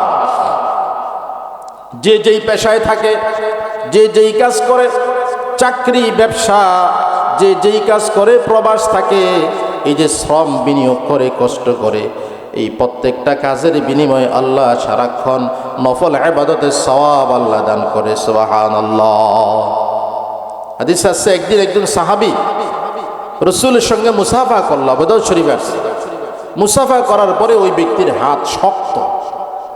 রাসূল বলে, কি ব্যাপার, হাত এত শক্ত কেন? কয়, ইয়া রাসূলুল্লাহ সাল্লাল্লাহু আলাইহি ওয়াসাল্লাম, আমি তো পাথর কাটি, আমি কর্ম করি, এই জন্য আমার হাত শক্ত হয়ে গেছে। আল্লাহর হাবিব বললেন, আল কাসিবু হাবিবুল্লাহ, তুমি তো আল্লাহর বন্ধু হয়ে গেছো। সুবহানাল্লাহ। হালাল রিজিক উপার্জন করে, পাথর কাটে, সমস্যা কি? এটা লোক হালাল রিজিক উপার্জন করে, কাউকে ঠকায় না, রিক্সা চালায়, মাটি কাটে, শ্রম দেয়, শ্রমিক, অসুবিধা কি? তার জীবন ধন্য, সে অন্যের হক নষ্ট করে না।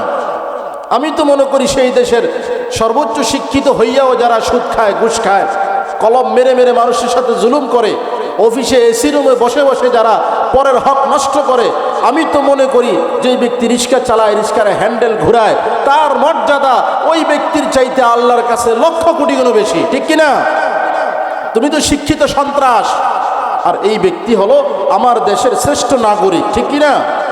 সে কর্ম করে, শ্রম দেয়। আজকে মানুষকে ঠকাইয়া কষ্ট দিয়ে কিন্তু ইনকাম হয় না? আজকে বড় বড় লাইসেন্স নিয়ে মানুষের প্রতি জুলুম করে, মানুষের অর্থ লুপে নেওয়ার জন্য পদ্ধতি কৌশল অবলম্বন করে। সব মানুষ না, আবার কেউ মনে কষ্ট নেবেন না। ডাক্তারখানায় গেলে সব ডাক্তার না, সব মেডিকেল না। একটা গরিব লোক গেলেও যদি কোনো পরীক্ষা না লাগে তাও পরীক্ষা দেয় না? একজন ডাক্তার MBBS FCPS বড় বড় কোর্স করার জন্য তার কত না পড়তে হয় না? একটা ডাক্তার তো এরকম হবে যে একটা লোকের বডির দিকে তাকালে তার মানব দেহে যতটা অঙ্গ প্রত্যঙ্গ আছে সব সে কেমন যেন দেখবে, ঠিক না? এটাই তো সিস্টেম।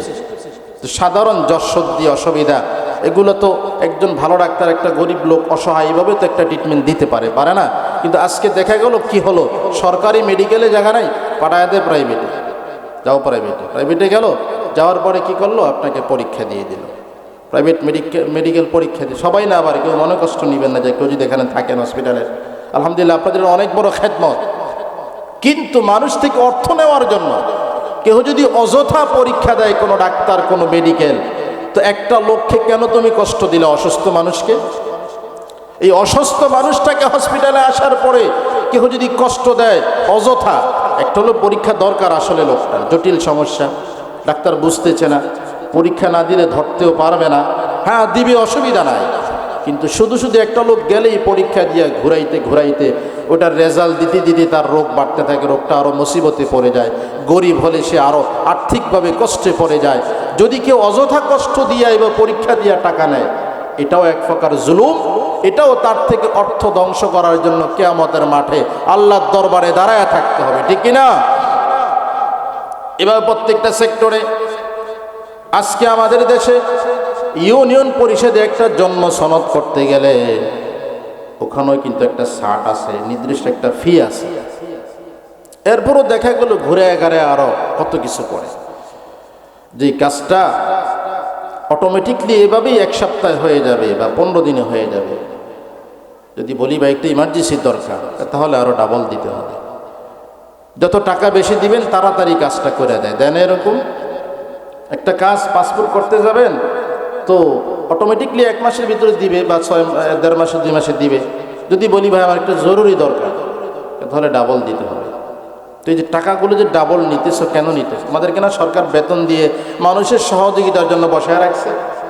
আর যে বেতনটা তোমাদেরকে সরকার দিতেছে, এটা তো দেশের জনগণের টাকা, ট্যাক্সের টাকা, বিদ্যুৎ বিল, কারেন্টের বিল, গ্যাস বিল, আমরা এরকমভাবে খাজনা দেই, কত না টাকা জনগণের টাকা।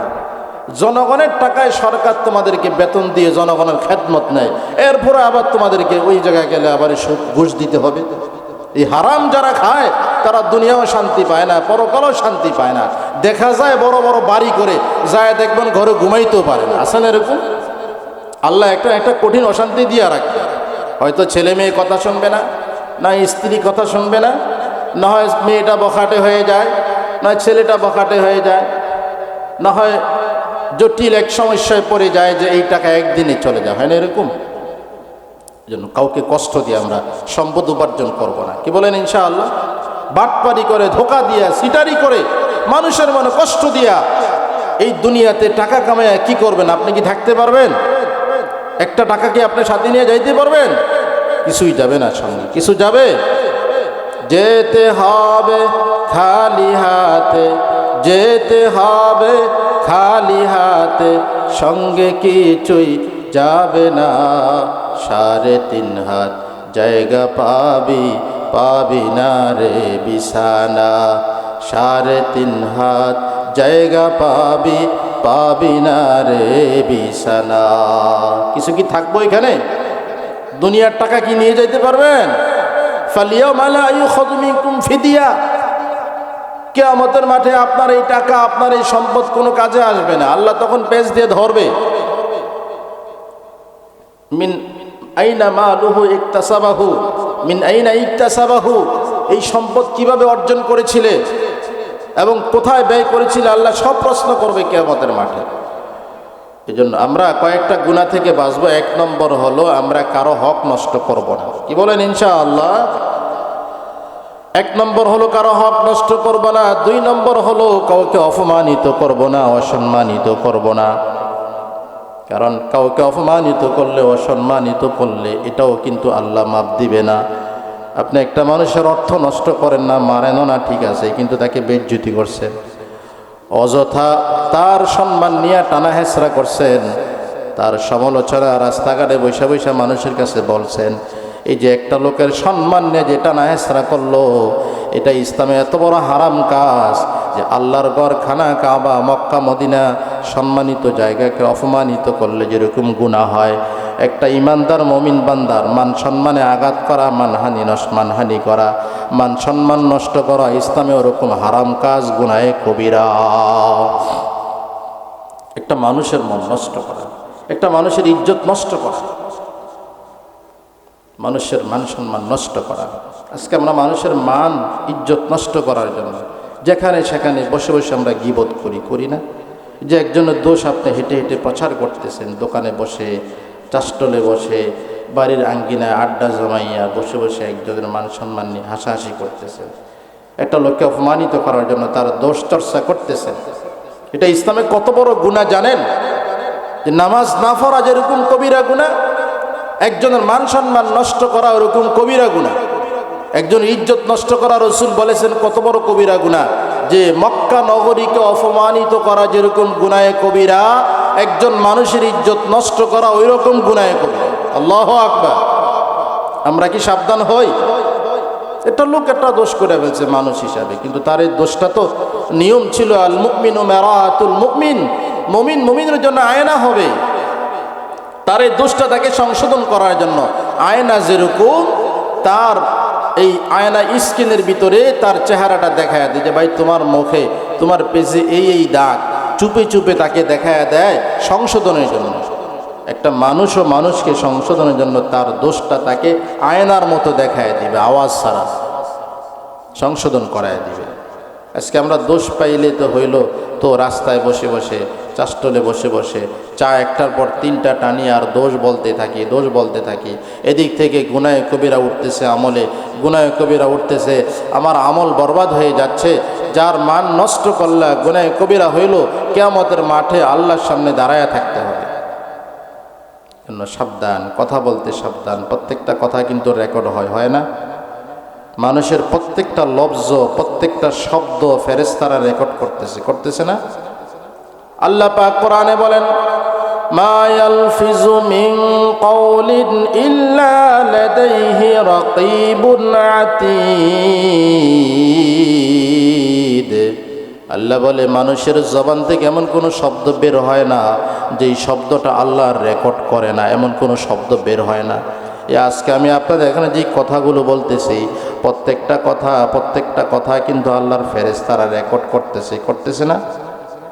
এই জন্য হাসরের মাঠে আল্লাহ বান্দার যখন হিসাব নিবে, যখন আল্লাহ হিসাব নিতে গিয়ে বান্দার অঙ্গ প্রত্যঙ্গ থেকে যখন হিসাব নিবে, তো আল্লাহ ওই অঙ্গ প্রত্যঙ্গ থেকে যখন আল্লাহ হিসাব নিবে, আল্লাহ যখন জবান থেকে, সর্বপ্রথম আল্লাহ জবানের হিসাব নিবে। যখন একটা লোকের অন্যায় বেশি, আল্লাহ হিসাব যখন তার করা নিবে, কঠিন হিসাব নিবে, তখন এমন একটা পরিবেশ তৈরি হবে, আল্লাহ তার অঙ্গ থেকে তার সাক্ষী নিবে। তো সর্বপ্রথম আল্লাহ জবান থেকে সাক্ষী নিবে। কোরআন শরীফে আসছে সূরা নূরের ভিতরে আল্লাহ বলেছেন, আল্লাহ বলেন, ইয়াউমা তাশহাদু আলাইহিম আলসিনাতুহুম ওয়া আইদিহিম ওয়া আরজুলুহুম বিমা কানু ইয়ামালুন। আল্লাহ বলেন কিয়ামতের মাঠে সেই দিন আল্লাহ যখন অঙ্গ প্রত্যঙ্গ থেকে আল্লাহ সাক্ষী নিবে, তো আল্লাহ সর্বপ্রথম জবান থেকে সাক্ষী নিবে। ওরে জিহ্বা, ওরে জবান, দুনিয়ায় তোকে কোন কাজে ব্যবহার করেছিল ও জবান? আল্লাহ কিন্তু জবান থেকে আল্লাহ সাক্ষী নিবে। এই জন্য জবানকে হেফাজত করা, একটা কথার দ্বারাই কিন্তু একটা মানুষের জীবনে বড় একটা আঘাত লেগে যায়, তার ফ্যামিলি ধ্বংস হয়ে যায়, ঠিক না?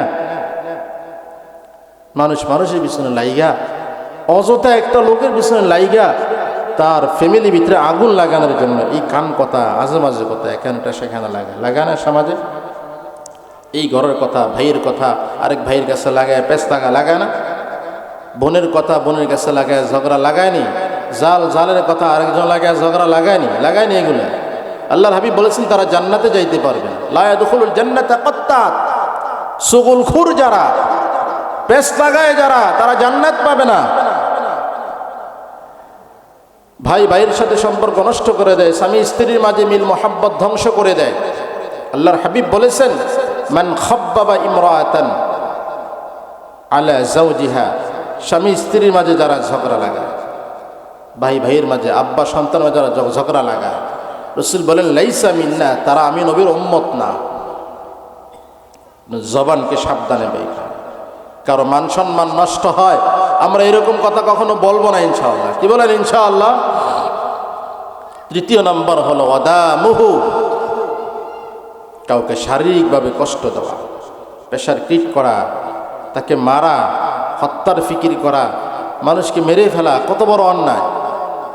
ইসলামে শিরিকের পরে জঘন্য অপরাধ হলো মানব হত্যা।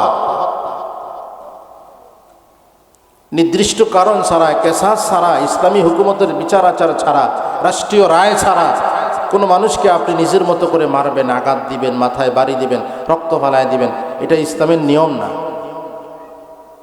কিন্তু আজকে দুঃখের বিষয় হলো যে মানুষ এতটাই অজ্ঞান হয়ে যায় যে যাকে না তাকে যেখানে সেখানে বাড়ি দিয়ে ফেলে, তাকে মারার চক্রান্ত করে হত্যা করে ফেলে। মানব হত্যা ইসলামের জঘন্য অপরাধ। কেমন অপরাধ? কেউ যদি একটা মানুষকে মারে তো এটা কত বড় পাপ, কত বড় অন্যায়। একটা মানুষ হত্যা করা, আল্লাহ পাক কোরআনে বলেছেন ফাকান্নামা কাতালান নাসা জামিআ, সারা পৃথিবীর সব মানুষকে হত্যা করার সমপরিমাণ পাপ গুনাহ তার আমলে উঠে। কত বড় অন্যায়! Oman আহইয়াহা ফাকান্নামা আহইয়ান NASA জামিআ। আর কেউ যদি কোনো মানুষকে বাঁচতে সহযোগিতা করে তো কেমন যেন সে সারা পৃথিবীর সব মানুষের বেঁচে থাকার কাজে সহযোগিতা করলো। সুবহানাল্লাহ। মানব হত্যা জঘন্য অপরাধ। আজকে আমার দেশে মানুষ হত্যাটা মনে হয় যেন খেলার মতো হয়ে গেল, যেখানে সেখানে যাকে না তাকে সে মেরে ফেলে। এগুলো কেন? অমানবিক কাজ কোনো মানুষ করতে পারে না। যারা এগুলো করে তারা মানুষে না। এজন্য তিনটা গুনাহ মারাত্মক। এক হলো কারো সম্পদ নষ্ট করা, আরেকটা হলো কারো সম্মান নষ্ট করা, আরেকটা হলো কারো রক্তাক্ত করা, কাউকে মেরে ফেলার ফিকির করা, অযথা কষ্ট দেওয়া। এই তিনটা গুনাহ থেকে আমরা সকলে বাঁচবো ইনশাআল্লাহ। কি বলেন ইনশাআল্লাহ? এই রজব মাস হলো গুনাহ থেকে বেঁচে থাকার মাস। মুফাসসিরিনে কেরাম বলেন যে মুমিন বান্দা এই বরকতময় মাসগুলোতে, রজব মাস, মুহররম, রজব, জিলকদ, জিলহজ, এই বরকতময় মাসে যে মুমিন বান্দা গুনাহ থেকে বাঁচবে, তাফসীরে আসছে, আহকামুল কোরআন গ্রন্থে আছে, ইমাম জাসসাস রহমাতুল্লাহ আলাইহি লেখেন আল্লাহ পাক রব্বুল আলামিন ওই বান্দাকে এই 4 মাসকে ইজ্জত দেওয়ার কারণে বাকি 8 মাস আল্লাহ পাক তাকে গুনাহ থেকে বাঁচার মতো শক্তি আল্লাহ দান করবে। সুবহানাল্লাহ। তো এই মাসে আমরা এই কয়টা আমল করব। 1 নম্বর আল্লাহর কাছে বেশি বেশি দোয়া করব, 2 নম্বর মাহে রমজানের প্রস্তুতি নিব, 3 নম্বর আমল বাড়ায় দেব, 4 নম্বর হলো গুনাহ থেকে বাঁচবো। কি বলেন ইনশাআল্লাহ? আর আরেকটা বিষয় আমি কথা বলবো, যেহেতু আপনাদের এই মাহফিলটা মরহুমদের স্মরণে, মৃত ব্যক্তিদের স্মরণে, ঠিক না? তো মৃত ব্যক্তিদের উপকৃত করতে আমাদের কি করণীয় আমল আছে? আমরা কি করব? মৃতকে উপকৃত করার জন্য কিছু আমল আছে। যারা দুনিয়ার থেকে চলে গেছে তাদেরকে আমরা কিভাবে উপকৃত করব?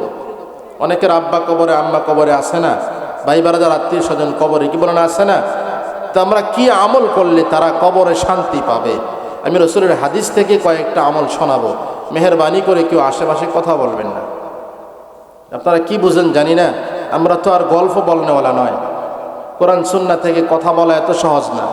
ইচ্ছা বলে, গল্প বলে, হাসায় কান্দায় সময় ব্যয় করা সহজ।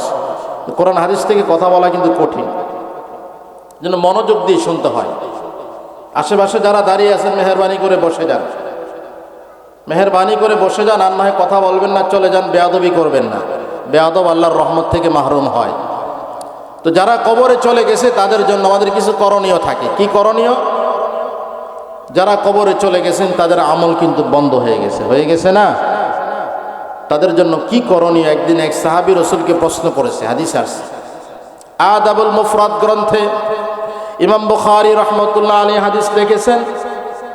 সরদার দো আলম নবী সাল্লাল্লাহু আলাইহি ওয়াসাল্লামকে প্রশ্ন করা হলো।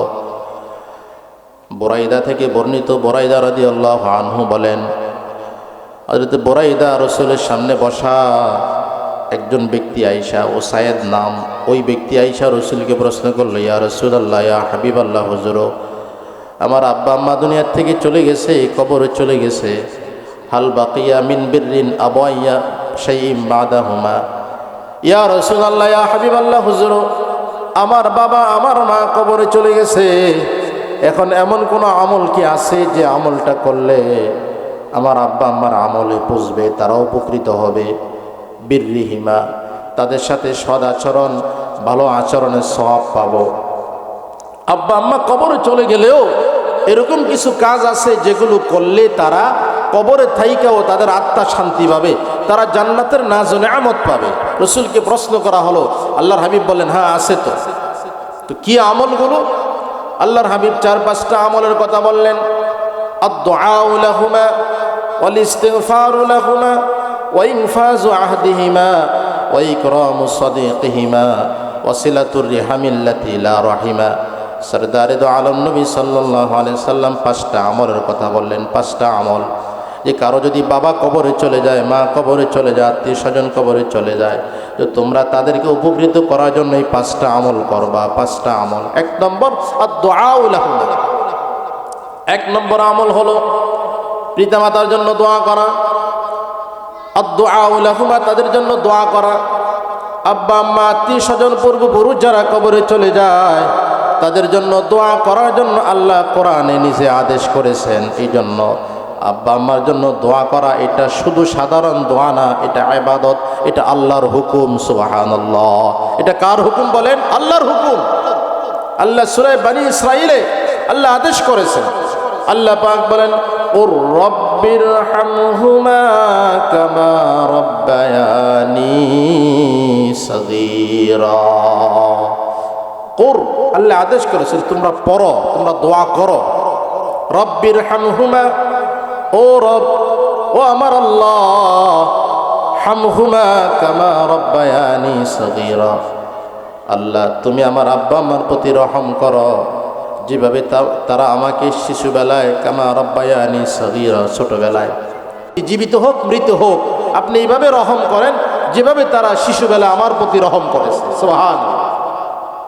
কামা রাব্বায়ানি সাগীরা, ছোটবেলায় আমার প্রতি সে যেভাবে অনুগ্রহ করেছে। বাবা সারা জীবনের সব কামাই কষ্ট করে করে জমাইয়া বাড়িঘর করে সব রাইখা গেছে, এক টুকরা জমি সাথে নিয়ে যায় না। বলেন গেছে? যায় না। মা তার জীবনের সব বিলীন করে দিয়েছে। একটা বাচ্চাকে 2-2.5 বছর পর্যন্ত মা কত মন দুধ খাওয়ায়। এক পটা দুধ তৈরি হইতে মার কত না রক্ত বিলীন হয়েছে না? আবার ওই মা কত না রাত্র ঘুম নষ্ট করেছে সন্তানের জন্য। 7-8 বছর বয়স পর্যন্ত মা কত না প্রস্রাব পরিষ্কার করেছেন। এগুলো সব অনুগ্রহ, দয়া। হাদিসে আসছে, সরদারে দো আলম নবী সাল্লাল্লাহু আলাইহি ওয়াসাল্লামের দরবারে একজন সাহাবী এসে একদিন বলল, ইয়া রাসূলুল্লাহ, ইয়া হাবিবাল্লাহ, হুজুর আমি আমার মাকে কাঁধে নিয়ে 6 মাইল রাস্তা হেঁটেছি। 6 মাইল রাস্তা, এত গরম রাস্তা ছিল, ওই রাস্তার ভিতরে কোনো গোস্তের টুকরা রাখলে টুকরাটা সিদ্ধ হয়ে যায়, তো এত গরম রাস্তা। ইয়া রাসূলুল্লাহ, ইয়া হাবিবাল্লাহ, হুজুর এই যে 6 মাইল রাস্তা, আমার মা অসুস্থ, মাকে আমি কোলে নিয়ে কাঁধে নিয়ে হাঁটছি এই গরম রাস্তার উপরে। ও আল্লাহর নবী, আমি কি আমার মার হক আদায় করতে পেরেছি? সরদারে দো আলম নবী সাল্লাল্লাহু আলাইহি সাল্লাম বললেন, ও সাহাবী আমার, এই 6 মাইল হাঁটার পরে তুমি যেই কষ্ট করেছ, ওই তোমার মা যে তোমাকে পেটে নিয়ে যেই কষ্ট করেছে, প্রসব বেদনায় যেই কষ্ট পেয়েছে, গভীর রাতে তুমি যখন পেটের ভিতরে মরা দিয়েছ, লাথি মেরেছ, মা ঘুম ভেঙে সারা রাত আর ঘুমাইতে পারে নাই। এই যে কষ্ট মা করেছে, ওই একদিনের কষ্টের সমপরিমাণ কিছুই এখনো পর্যন্ত হয় নাই। সুবহানাল্লাহ। এই জন্য দোয়া, 1 নম্বর দোয়া পিতামাতার হক মরে যাওয়ার পরে, রব্বির হামহুমা কামা রাব্বায়ানি সগীরা। আমার আল্লাহ, আমার রসুলের মাধ্যমে আল্লাহ আয়াত নাজিল করে এই দোয়াটা আল্লাহ শিক্ষা দিয়েছেন। এই জন্য প্রত্যেকটা দোয়ায়, প্রত্যেকটা মোনাজাতে, প্রত্যেকটা নামাজের পরে আমরা সকলে আপনজনদের জন্য, মৃত ব্যক্তির জন্য, আমার ওয়ারিসদের জন্য সকলেই আমরা এই দোয়াটা পড়ব। কি বলেন ইনশাআল্লাহ? রব্বির হামহুমা কামা রব্বায়ানি সগীরা। এটা মরে যাওয়ার পর আব্বা আমার খেদমত দোয়ার মাধ্যমে। সূরা ইব্রাহিমে আসছে, খলিলুল্লাহ ইব্রাহিম আলাইহিস সালাতু ওয়াস সালাম তার আব্বা আমার জন্য দোয়া করেছেন,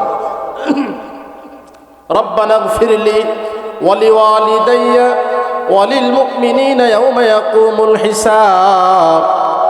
ইব্রাহিম খলিল দোয়া করেছেন, ও আল্লাহ, রব্বানা গফিরলি, আল্লাহ আমাকে মাফ করে দাও, ওয়া লিওয়ালিদাইয়া, আমার আব্বা আম্মাকে মাফ করে দাও, ওয়া লিল মুমিনিনা ইয়াওমা ইয়াকুমুল হিসাব, আল্লাহ তাআলা तमाम দুনিয়ার সব মুমিনকেও কিয়ামতের মাঠে হিসাবের সময় তুমি আল্লাহ ক্ষমা করে দিও। এভাবে দোয়া করেছেন। সূরা নূহের ভিতরে আসছে, নূহ নবী তার আব্বা আম্মার জন্য দোয়া করেছেন, রব্বিগফিরলি ওয়া লিওয়ালিদাইয়া ওয়া লিমান দাখালা বাইতিয়া মুমিনান ওয়া লিল মুমিনিনা ওয়াল মুমিনাত। এভাবে আল্লাহর কাছে আব্বা আম্মার জন্য দোয়া করে, এটা ইবাদত। তো 1 নম্বর দায়িত্ব হলো তাদের জন্য দোয়া করা। তাদের জন্য কি করা বলেন? দোয়া করা। দোয়া করলে ফায়দা কি হয় জানেন? এবং হাদিসে রাসূল বলেছেন, আল মাইয়িতু ফিল কবরি কাল গরিকি ফিল মা। যারা দুনিয়ার থেকে চলে গেছেন কবর জগতে, মৃত ব্যক্তি যারা কবরে চলে গেছেন, যে দুনিয়ায় কোনো লঞ্চ, কোনো স্টিমার যদি ডুবে যায়, লঞ্চ স্টিমার ডুবে গেলে যেরকম মানুষ হাবুডুবু খায় বাঁচার জন্য জীবন তরি খোঁজে, তো একটা মানুষ যখন মৃত ব্যক্তি কবরে চলে যায়, কবরে চলে যাওয়ার পর যখন সে কষ্টে পড়ে, সে খালি তালাশ করে পৃথিবীর থেকে কেউ নি দোয়া পাঠায়, কেউ নি দোয়া পাঠায়, দোয়া করে, কেউ নি দোয়া করে। সাগরে হাবুডুবু খাওয়া লোকটা যেরকম একটা জীবন তরি খোঁজে, একটা টিউব খোঁজে, একটা শুকনো কাঠ খোঁজে, একটু পাইলে আশ্রয় পাইল, ঠিক না? ঠিক তদ্রূপ যখন কোনো মৃত ব্যক্তির জন্য তার ওয়ারিস দোয়া করে, তো সে কবরে কেমন যেন জীবন তরি পায়, একটা আরাম পায়, শান্তি পায়। সুবহানাল্লাহ, রাসূল বলেছেন। 2 নম্বর, আপনজন যারা কবরে চলে গেছে তাদের জন্য করণীয় আমলকে রাসূল বলেন, ওয়াল ইস্তিগফারু লাহুমা, তাদের গুনাহ মাফ চাও, তাদের গুনাহ মাফ চাও।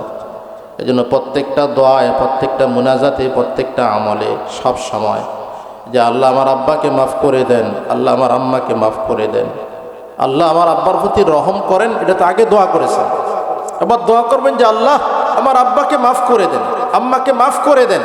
নেক সন্তানের দোয়াগুলো এভাবে আস্তে আস্তে পৌঁছতে পৌঁছতে আল্লাহ তার গুনাহ মাফ করতে করতে মৃত ব্যক্তির মর্যাদা আল্লাহ বাড়ায় দেয়। সুবহানাল্লাহ। হাদিসে আসছে, আদাবুল মুফরাদ গ্রন্থে ইমাম বুখারী রাহমাতুল্লাহ আলাইহি হাদিস বর্ণনা করেছেন, মাইয়িতকে কবরে দিয়ে আসার পরে তার আমল যতটুক থাকে অতটুক মুআমালাত হয়, আমল যে পরিমাণ ও পরিমাণ সম্মান সে পায়।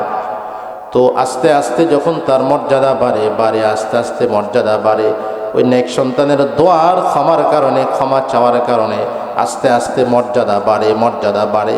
যখন মর্যাদা বাড়ে তখন ওই মৃত ব্যক্তি আস্তে আস্তে যখন জান্নাতের আরাম পায়, তো সে ফেরেশতাকে জিজ্ঞেস করে, কিরে কি ব্যাপার? ওই ফেরেশতারা যখন আসলাম তখন দেখলাম একরকম মর্যাদা, এখন যে আস্তে আস্তে আমার মর্যাদা বাড়তেছে, কি ব্যাপার? তখন জবাব হয় যে ওয়ালাদাকা ইস্তিগফারা লাকা, যে তোমার সন্তান তোমার গুনাহ মাফ চায়। সুবহানাল্লাহ। তোমার সন্তান, তোমার ওয়ারিস তোমার জন্য দোয়া করে, এই জন্য আল্লাহ তোমার মর্যাদা বাড়াইতেছে, তোমার সম্মান বাড়াইতেছে। সুবহানাল্লাহ। এই জন্য কেমন যেন এক সন্তান যদি দুনিয়ায় থাকে, দোয়া করনেওয়ালা সন্তান যদি দুনিয়ায় থাকে, এই কেমন যেন সে আমলের একটা পুঁজি চালু রেখে গেছে, যেটা মরার পরেও বন্ধ হয় না, মরার পরেও বন্ধ হয় না। ইনকাতা আনহু আমালুহু ইল্লা মিন সালাসা, সাদাকাতিন জারিয়া আও ইলমিন ইনতাফাউ বি আও ওয়ালাদুন সালিহুন ইয়াদউ লা। নেক সন্তান যখন দোয়া করে তো তার আমলে আস্তে আস্তে ওই দোয়ার সওয়াব পৌঁছতে থাকে, ওই ইস্তিগফারের সওয়াব পৌঁছতে থাকে। পৌঁছতে পৌঁছতে এক সময় আল্লাহ পাক রব্বুল আলামিন তার মর্যাদা আরো বাড়ায় দেয়। সুবহানাল্লাহ। জন্য আব্বা মা মরে গেল কিন্তু খেদমতের সুযোগ আছে না? বেশি বেশি দোয়া করবেন, ক্ষমা চাইবেন। তারপর রাসূল বলেন ওয়াল ইস্তিগফারু লাহুমা ওয়া ইনফাযু আহদিহিমা। তাদের কোনো চুক্তি থাকলে, কোনো ওসিয়ত থাকলে, কোনো সওয়াবের রাস্তা থাকলে ওটা জারি রাখবা। আব্বা আম্মা কোনো ভালো কাজ করত, উত্তরসূরিরা ভালো কাজ করত, নেক কাজ করত, মসজিদে সহযোগিতা করত, মাদ্রাসায় সহযোগিতা করত, গরিব মিসকিনকে সাহায্য করত, দ্বীনি কাজ করত, আলেমদেরকে ভালোবাসতো, দ্বীনকে ভালোবাসতো। তুমিও যদি তোমার আব্বার মতো এভাবে ভালো কাজ চালু রাখো তো আল্লাহ পাক তোমার এই কাজের সওয়াবটাও তোমার আব্বা আম্মার আমলে পৌঁছায় দিবে। সুবহানাল্লাহ। মান সান্না ফিল ইসলামি সুন্নাতান হাসানা ফালাহু আজরু বিহা ওয়া আজরু মান আমিলা বিহা। আল্লাহর হাবিব বলেন, কেউ যদি জীবিত থাকতে কোনো ভালো কাজ কইরা যায় আর ওই ভালো কাজ যদি সে চলে যাওয়ার পরেও চলতে থাকে, জারি থাকে, তো কেমন যেন সে কবরে থাইকাও ওই কাজ করার মতো সওয়াব আল্লাহ তার আমলে দিতে থাকে। সুবহানাল্লাহ। যেন ভালো কাজের আমল জারি রাখা। আপনজন যদি কোনো ভালো কাজ করে যায়, ভালো কাজের আমলকে ধরে রাখা, জারি রাখা। যে আমার আব্বা যেরকম দ্বীনি কাজ করছেন আমরা ওরকম দ্বীনি কাজ করব, এই নিয়ত থাকা। তখন কি হবে? আল্লাহ পাক ওই বাবার আমলে সন্তানের ওই ভালো কাজের সওয়াব দিতে থাকবে। সুবহানাল্লাহ। 3 নম্বর 4 নম্বর আল্লাহর হাবিব বলেন ওয়া ইকরামু সাদিকিহিমা। তোমরা তাদের সাদিক যারা, সাথী যারা, তাদেরকে ইজ্জত দিবে, সম্মান দিবে। ওয়া ইকরামু সাদিকিহিমা। মৃত ব্যক্তি আপনজন, আব্বা আম্মার সাথে যাদের সম্পর্ক ছিল, সুসম্পর্ক থাকে না? আব্বার বন্ধু থাকে না? মায়ের সাথী বান্ধবী থাকে না? আল্লাহর হাবিব বললেন তোমাদের আব্বা আম্মার বন্ধু বান্ধবী যারা ছিল, সাথী যারা ছিল, তাদের সাথে ভালো আচরণ করো। তাদের সাথে ভালো আচরণ করলে কি হবে? যে এটার দ্বারাও তাদের আত্মা কবরে শান্তি পাবে। সুবহানাল্লাহ। এজন্য আপনার পিতার সমবয়সী যারা ছিল, আপনার আব্বার সাথে যারা চলছে, তাদেরকে আব্বার মতো সম্মান দিবেন। আপনার আম্মার সাথে যারা চলছেন, মায়ের সমবয়সী যারা, তাদেরকে মায়ের মতো ইজ্জত দিবেন। এটার দ্বারা ওই লোকগুলো আপনার আব্বা মার জন্য দোয়া করবে যে সুসন্তান রাইখা গেছে, ঠিক না? আপনি যদি একটা মুরব্বীকে দেখে ইজ্জত করেন, সম্মান দেন, তো সে অবশ্য বলবে ছেলেটা আদবওয়ালা, তার বাপ মা ভালো, বলবে না? এই ভালো বলার একটা দোয়া কিন্তু এটা। আব্বা আম্মার সমবয়সী যারা, তাদের সাথে ভালো আচরণ করার জন্য রাসূল বলেছেন ওয়া ইকরামু সাদিকিহিমা। তোমরা তার বন্ধুদেরকে ইজ্জত দাও। আব্বা আম্মার সাথী যারা ছিল তাদেরকে ইজ্জত দিলে আব্বা আম্মার সেবা হয়, আব্বা আম্মার ইজ্জতের সওয়াব হয়। এটা নবীজি বলেছেন। 4 নম্বর। 5 নম্বরে আল্লাহর হাবিব বলেন ওয়া ইকরামু সাদিকিহিমা ওয়াসিলাতুর রিহামিল্লাতি লা রাহিমা। তোমরা তাদের আত্মীয়তার সাথে সুসম্পর্ক রাখো। আব্বা আম্মা যে আত্মীয় সম্পর্ক জোড়ায় দিয়ে গেছেন, পিতৃকুল, মাতৃকুল, শ্বশুরকুল, প্রত্যেকটা আত্মীয়র সাথে সুসম্পর্ক রাখলেও এটা আব্বা আম্মার সাথে ভালো আচরণের সওয়াব, তারা কবরে চলে গেলেও আল্লাহ তাদের আমলের সওয়াব দিবে। সুবহানাল্লাহ। মানুষের আত্মীয়তার সম্পর্ক 3 দিক থেকে হয়। পিতৃকুল সম্পর্ক, মাতৃকুল সম্পর্ক। পিতৃকুল দাদার বংশ, মাতৃকুল নানার বংশ, শ্বশুরকুল বিবাহর কারণে হয়। এই 3টা দিক থেকে মানুষের আত্মীয়তা হয়। হাদিসে আছে আল্লাহর হাবিব বলেন যখন কোনো আত্মীয়তার সম্পর্ক হয় তো এই সম্পর্কটা আল্লাহর আরশের সাথে ঝুলতে থাকে। সুবহানাল্লাহ। বুখারী শরীফে আছে। আর বলতে থাকে মান ওয়াসালানি ওয়াসালাহুল্লাহ। ও আল্লাহ, আমার এই সম্পর্ক যে তৈরি করলো, যদি সম্পর্ক গভীর হয়, সম্পর্ক ভালো রাখে, তো আল্লাহ তুমি তাদের প্রতি রহমত নাজিল করো, তাদের সাথে সম্পর্ক রাখো। আর যদি এই ব্যক্তিরা তাদের এই আত্মীয়তার সম্পর্ক কাইটা ফেলে নষ্ট করে, তো আল্লাহ তুমিও তাদের প্রতি গজব নাজিল করো, তাদের সাথে কোনো সম্পর্ক রাখো না। এই আত্মীয়তার সম্পর্কটা আরশের সাথে ঝুলতে থাকে। সুবহানাল্লাহ। এই জন্য পিতৃকুল মাতৃকুল শ্বশুরকুল যে আত্মীয়তার সম্পর্ক বাবা মা করে দেওয়া যায়, ওই সম্পর্ক সুসম্পর্ক রাখা, এটা আব্বা আম্মার সাথে ভালো সম্পর্কের পরিচয়। মরে যাওয়ার পরে তাদের আত্মা শান্তি পাওয়ার এটাও একটা আমল।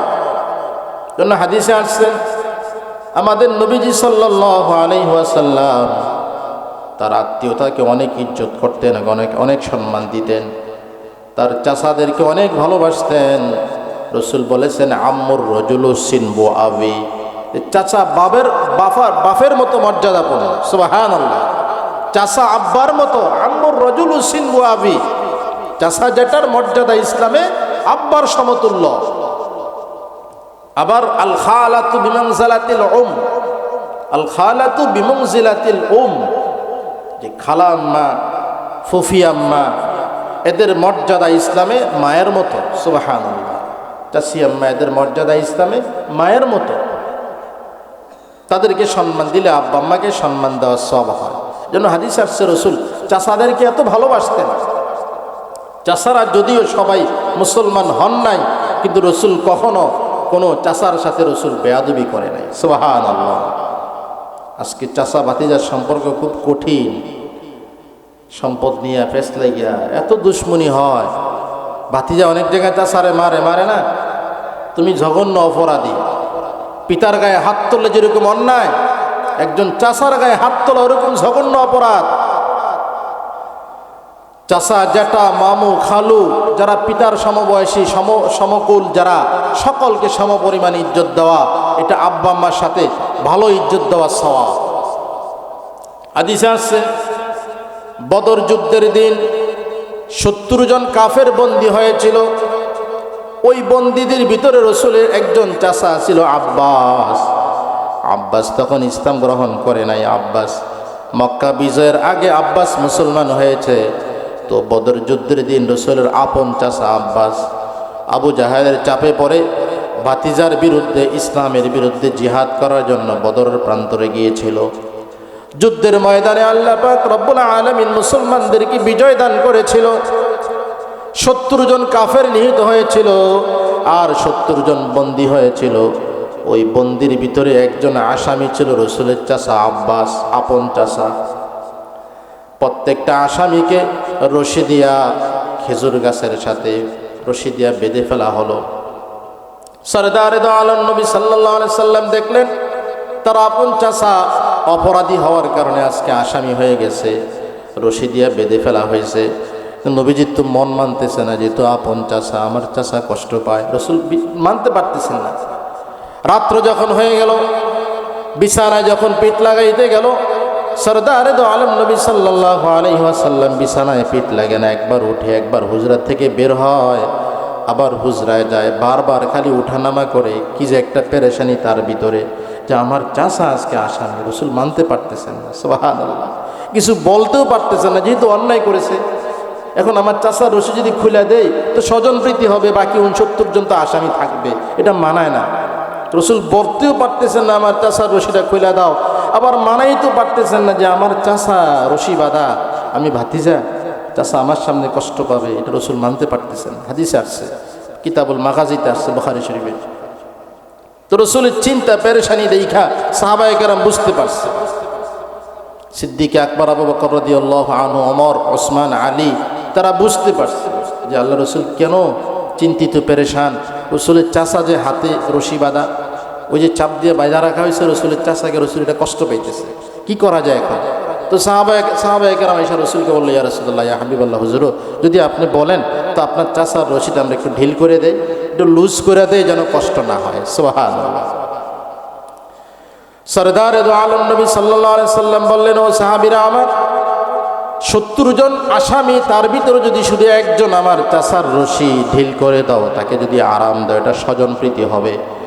অপরাধ তো সকলেই সমান করেছে, শাস্তিও সকলে সমান পাবে, কিন্তু শুধু আমার চাচা হওয়ার কারণ যদি আজকে আমার চাচা আব্বাসের রশি ঢিল করা হয়, তো এটা কেমন যেন স্বজন প্রীতি হয়, বেইনসাফি হয়। আমি বেইনসাফ হতে পারবো না। একটা কাজ করো, আজকে আমার চাচার সম্মানার্থে চাচার হাতের রশিটা লুজ করে দাও, বাকি 69 জন আসামি সকলের হাতের রশি আমার চাচার সম্মানে লুজ করে দাও, একটু আরাম করে দাও। সুবহানাল্লাহ। রাসূল চাচাকে কতটা ভালোবাসছেন যে আজকে আমাদের সমাজে চাচা ভাতিজার সম্পর্ক অনেক মারাত্মক। কিছু হইলেই চাচা ভাতিজা পিছনে লাগিয়ে যায়, ঝগড়া করে। ভাই ভাই এত দুশ্মনী নেই, ভাতিজা যতটুকু দুশ্মন হয় না, মানে ভাই ভাই এতটা হিংসা নাই, ভাইয়ের বউরা যতটা ফেস লাগায়, আছে না এরকম? ভাই ভাই ভালো, পেস লাগায় ভাতিজায়, ভাই ভাই ভালো, পেস লাগায় ভাইয়ের বউরা, আছে না এরকম? আমরা এগুলো সব বাদ দিয়ে আত্মীয়তার বন্ধনকে গভীর করি, কি বলেন ইনশাআল্লাহ? চাচাকে ইজ্জত করব, জ্যাঠাকে ইজ্জত করব, খালুকে ইজ্জত করব, মামাকে ইজ্জত করব, শ্বশুরকে ইজ্জত করব, সকলকে আব্বার মতো শ্রদ্ধা করব, কি বলেন ইনশাআল্লাহ? এটার দ্বারা আপনার মৃত আব্বা কবরে শান্তি পাবে, তাদের আত্মা কবরে শান্তি পাবে। পিতৃকুল, মাতৃকুল, শ্বশুরকুল, আপনার মায়ের কুলকে ইজ্জত দিবেন, নানার বাড়িওয়ালাদেরকে ইজ্জত দিবেন, শ্বশুর বাড়িওয়ালাদেরকেও সমপরিমাণ ইজ্জত দিবেন। আবার এটা এমন না যে আপনার শ্বশুরবাড়িকে কষ্ট দিবেন, এটাও কিন্তু হারাম। আজকে তো শ্বশুরবাড়ির আত্মীয় হইলে মনে হয় পিছনে জায়গা হচ্ছে না, মেহরবানি করে সামনে একটু আগান, সকলে একটু জিকির করেন, লা ইলাহা ইল্লাল্লাহ, লা ইলাহা ইল্লাল্লাহ, লা ইলাহা ইল্লাল্লাহ, লা ইলাহা ইল্লাল্লাহ।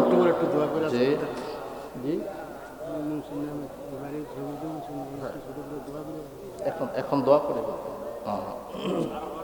আচ্ছা, তো আপনারা সকলেই মৃত ব্যক্তির জন্য দোয়া করবেন, কি বলেন ইনশাআল্লাহ? তাদের জন্য ক্ষমা চাইবেন, তাদের আত্মীয়তার সুসম্পর্ক ধরে রাখবেন, আত্মীয়দের সাথে ভালো আচরণ করবেন, তাদের ঋণ থাকলে ঋণ দিবেন, সব সময় আল্লাহর কাছে দোয়া করতে থাকবেন। তো আয়োজনটা আসলে মরহুমদের জন্য দোয়ার আয়োজন। তা আমি প্রায় 1.5 ঘন্টার উপরে, প্রায় 2 ঘন্টার ঘনায় না এখনও, এই সময়ের ভিতরে কিন্তু অনেকগুলো কথা বলছি না আমি। দীর্ঘক্ষণ কথা বলা আসলে এইভাবে আমারও অত পছন্দ না। অল্প কথায় যদি মানুষ আমল করে এটাই নাজাতের যথেষ্ট, কি বলেন ঠিক না? আর এই যে কথাগুলো হলো প্রত্যেকটি হাদিসের কথা, রসুলের কথা, কোরআনের কথা। আমরা যদি একটা কথাকে আজকে স্মরণ করে আমল করি, হতে পারে একটা আমলেই আমার এবং আপনার সকলের নাজাতের জন্য যথেষ্ট হবে, ঠিক না? তো মুরব্বী বলেছেন একটু দোয়া করার জন্য। আসলে দোয়া কিন্তু সমাপ্তি না, যেহেতু আরেকজন হুজুর বয়ান করবেন, তো দোয়া হলে সংক্ষিপ্ত আকারে দোয়া, মৃত ব্যক্তিদের জন্য আমরা একটু দোয়া করবো।